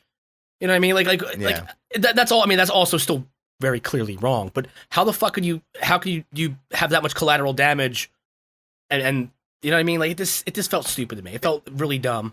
You ever notice in every M. Night movie, there's always one guy that's like annoyingly an overly nice guy, and that was the guy from Lost whose name I can't remember. He and he's just like, guys, everybody just stay calm. I'm a nurse and I'm gonna swim. It was so like nobody's like that guy would be freaking out eventually too. Like that's real. Yeah. That's how it actually happens. And then maybe he'd calm down and get his shit together and then try to be the leader again. But he's in every movie. There's M. Night movie. There's a character like that who's just like beaming with like just goodness and like it's just like. I don't know. It just doesn't come across as believable to me. But I was surprised. I thought it was going to be big old stink poo poo.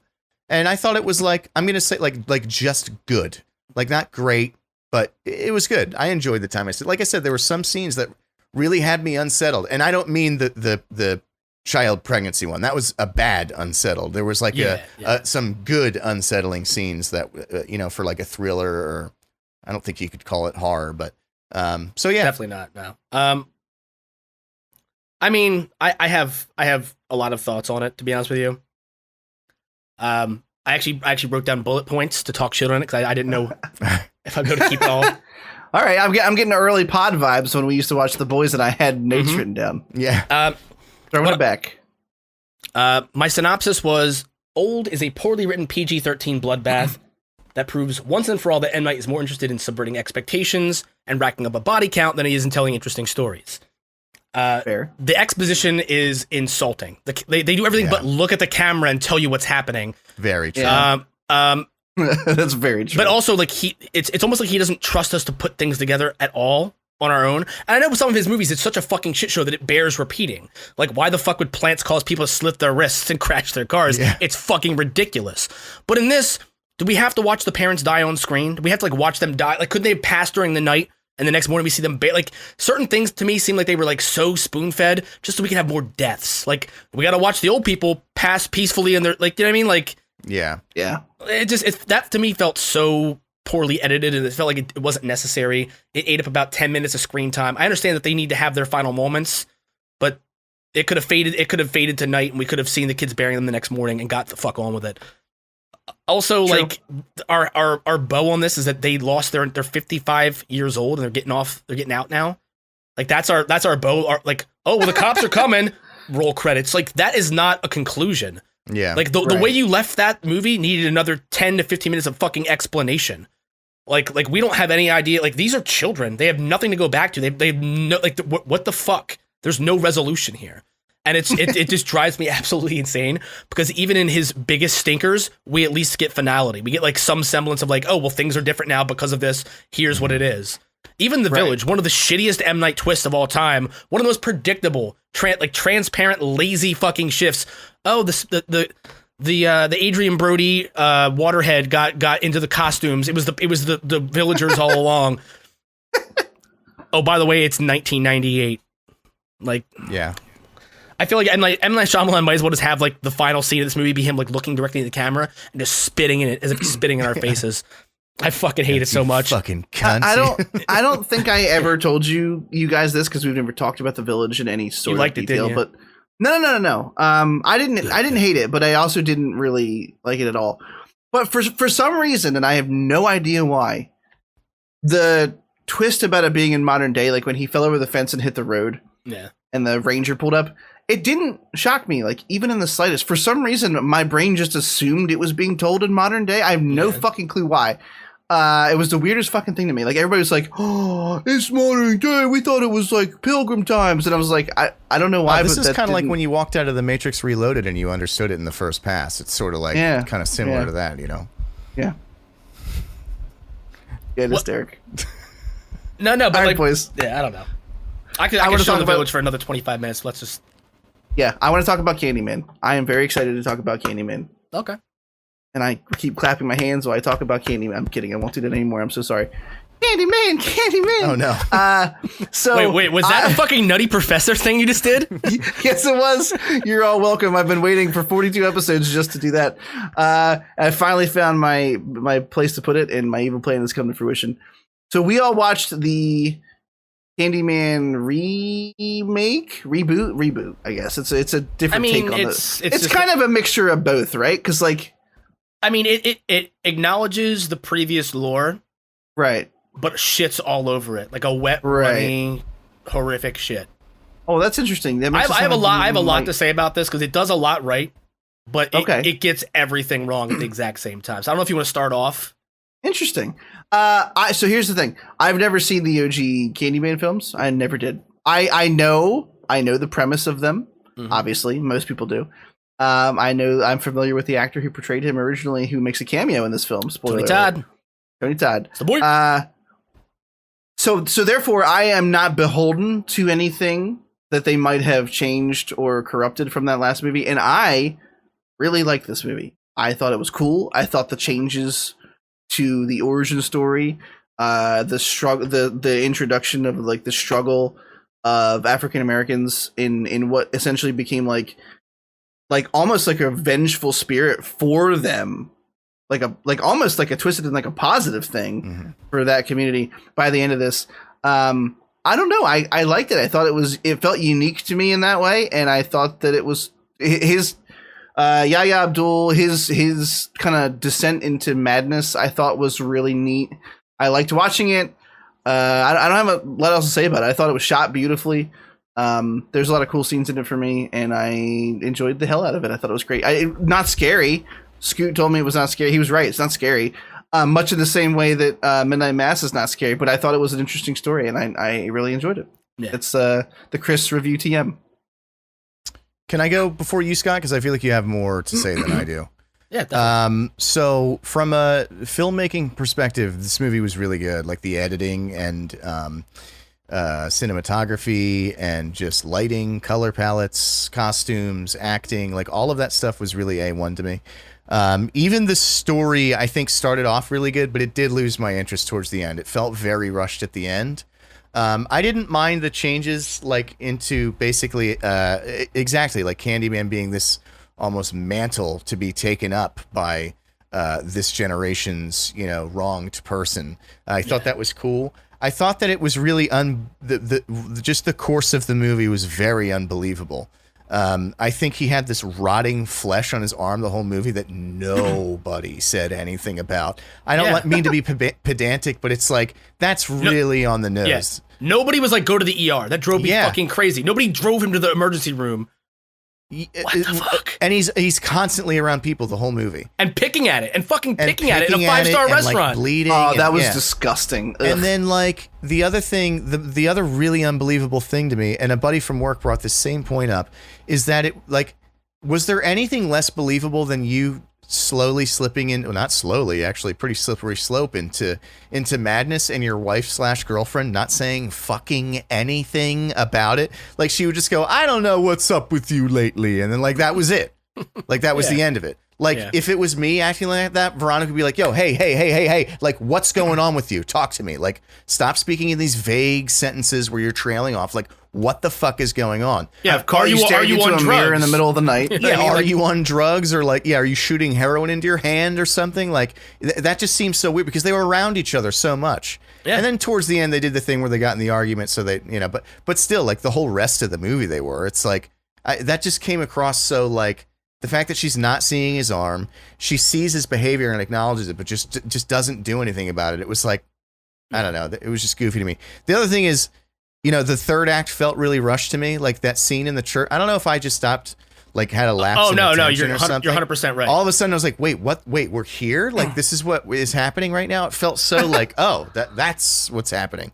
And then the only other part about that bothered me is when, the MC, like, took up the mantle of the Candyman and, effectively saved his girlfriend, wife, whatever she was. And then just like 3 seconds later, he's Tony Todd. And it just felt so tacked on. Like, I felt like he at least, if they really wanted to pay homage to the original actor, person in that role, he should have at least been like in a reenacted, like he's the original Candyman. Right. And they flashed back to what they did to him when they shoved the hook in his hand, not in the puppeteer thing. Yeah, it was weird to see our MC like descent into becoming him, and you're almost rooting for him when he finally does. And then 2 minutes goes by and it's not him anymore. It was just like, oh, okay. Well, and that sequence they show like the all the different iterations before though. It's Tony Todd. It's the man who was hiding in the wall, who got beat to death by the police. Yeah. I have a lot of problems with this movie. Like, I'll double down on what you said. Like, I thought the cinematography was incredible, especially in a lot of the kills. One kill in the high rise where like he leaves the apartment, you see the wide shot of the woman getting her neck slashed and she getting dragged along and the blood spraying against the glass. Yeah, that was that's one of my favorite kills I've seen this year. And I've seen a lot of horror movies this year. I thought that was like so subtle, like blink and you miss it, but it was also like terrifying. Like imagine being anyone else with that view. You know what I mean? Like, most people were definitely driving by. It's a lit up room, so anyone could have saw it, but nobody did. And that's and also the thing, like, what one of the most unbelievable things to me is, well, there's a lot of them, right? But he's also the last person. Well, he had an altercation in front of 100 people with the first 2 people who are victims of the Candyman, not questioned by the police once for this entire movie, right? Acting suspicious, running out of a dinner full of people who are in that same art circle who know about the murders. When he hears about them, he gets up and leaves, right? Yeah. Or maybe I think it might have been the second killing, the journalist. He gets up and makes a big scene, stumbling out, acting all crazy in front of people, and not one person questions it. Also, he was the last person in her house. He touched it. He definitely has fingerprints there. Yeah. The thing to me is Candyman should be created through an act of violence. What was his catalyst? Getting stung by a fucking bee? Yeah. He wasn't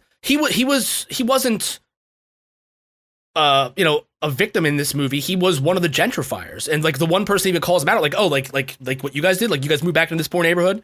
I mean, like what you did? Mm-hmm. Like he essentially like accidentally implies that he's a traitor. Or not a traitor, but like that he's as much to blame as all the rich white developers who moved in and did that, right? So this character isn't someone who is in a bad spot.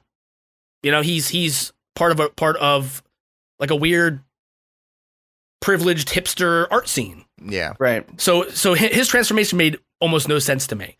And one of my other biggest issues with this movie is that I liked the reimagining of the origin, right? Because if you want to say a lot about classism, about racism and police brutality, especially with obviously how like, I mean, there's so many cases every single month of police brutality at this point. So many videos of cam footage and shit like that.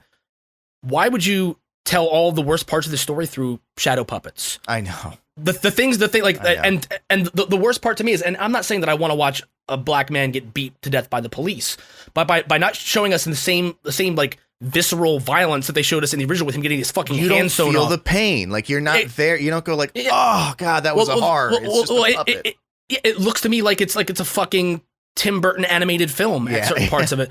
And like, that's not to say that it didn't have something to say, because it really did. I thought that's like that's as much as I disliked him being like a reoccurring like thing that possesses people or whatever it's supposed to be.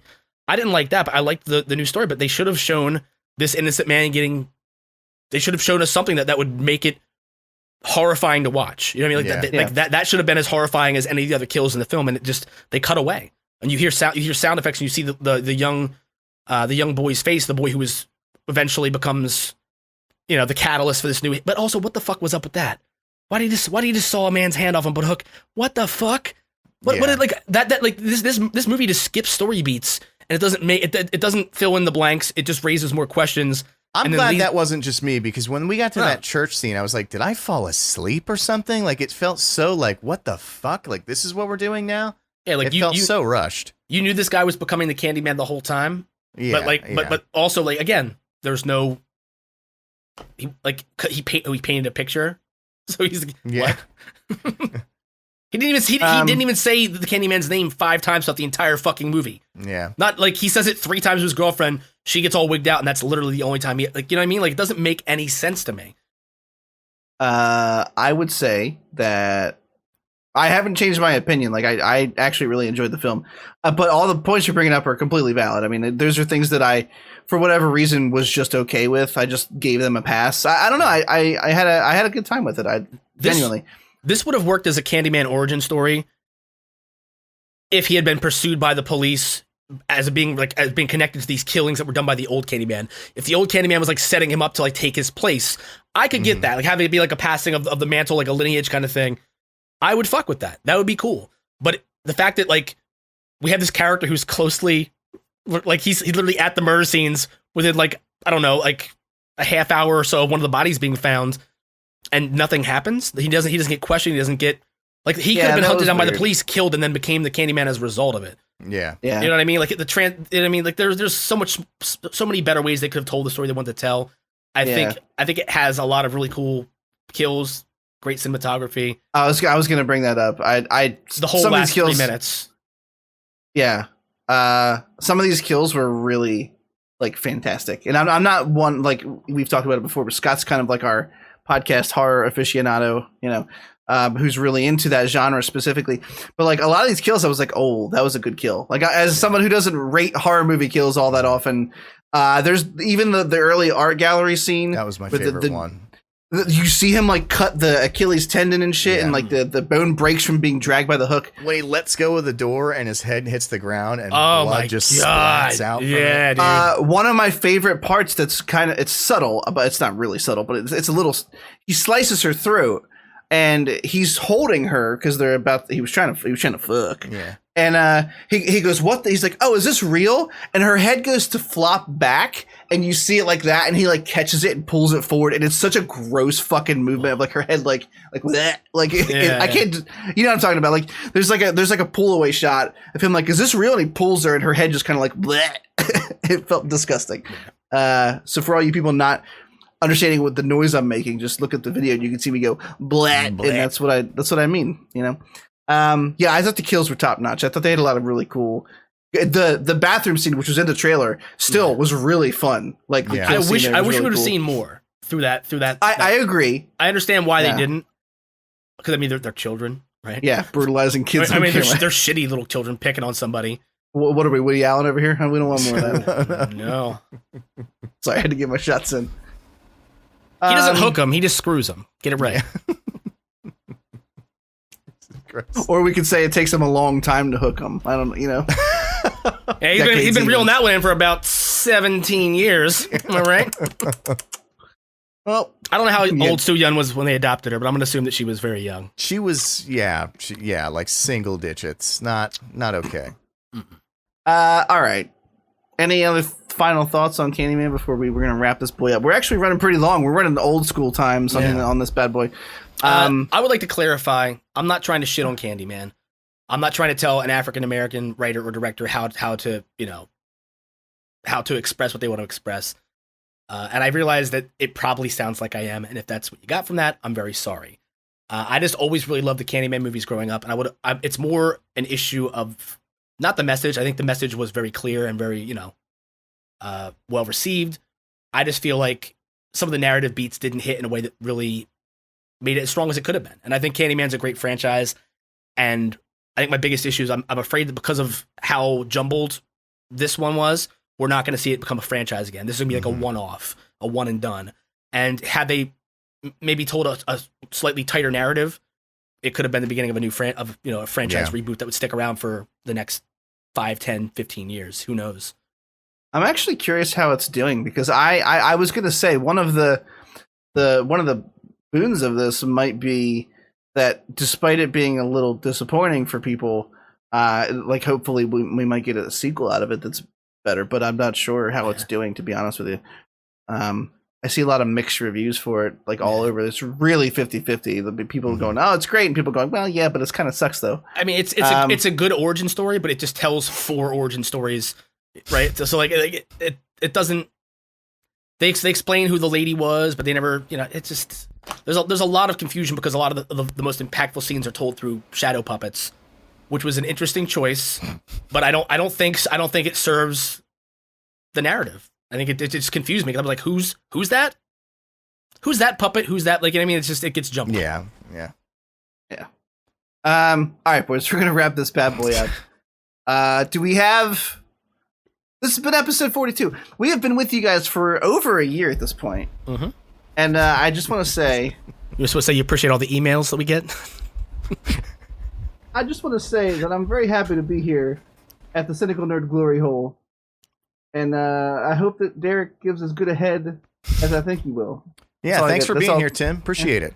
Yeah. You can just hollow out the back of that pillow and put a little bussy flashlight in it, Chris. He's making that face because I'm rubbing up against his butt right now. That's the last time I'll ever see that body. By the way, feels very comfortable. Like, dude, lie. Yeah. I love pillows. Wait, were you just going to say that's the last time I'll ever see that body pillow? Yeah, because my wife was going to take it. It goes in between you guys. Yeah, it's going to go in your You're bed, now a poly couple. Yeah. Well, that's in our marital bed. I don't know why it feels weird to say it like that, but it does. My sacred marital bed. Well, the thing is, he can participate while you guys conceive your next child. You just put him under her lower back, because that's, Yeah, just prop him up at the end of the bed. So he's just doing It's kind of like a menage a trois with Timothy Oly-Phun, if you think about it. Yeah, he's just watching the whole time, but he's thinking, Yeah. He's got name ideas. He's thinking. He's thinking. All right, boys, we got to wrap this motherfucker up. Episode 42.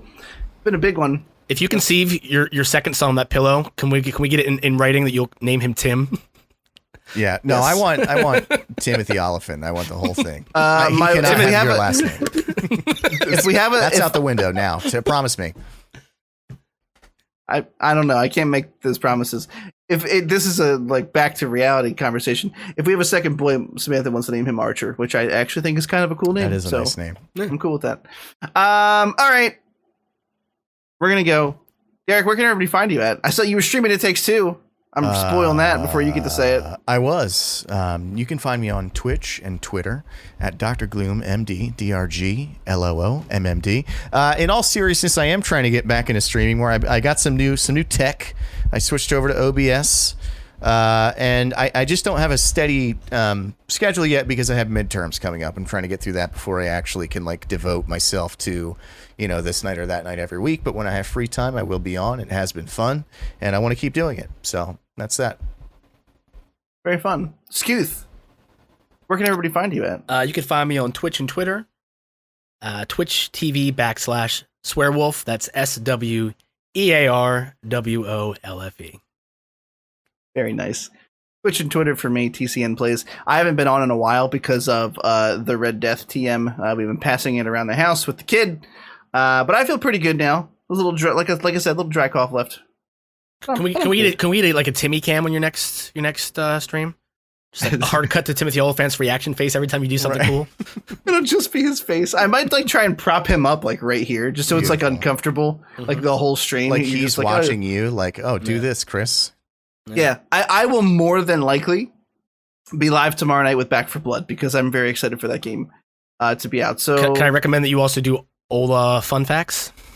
Oly-Phun facts? Is that thing? Oly-Phun facts. Oly-Phun facts.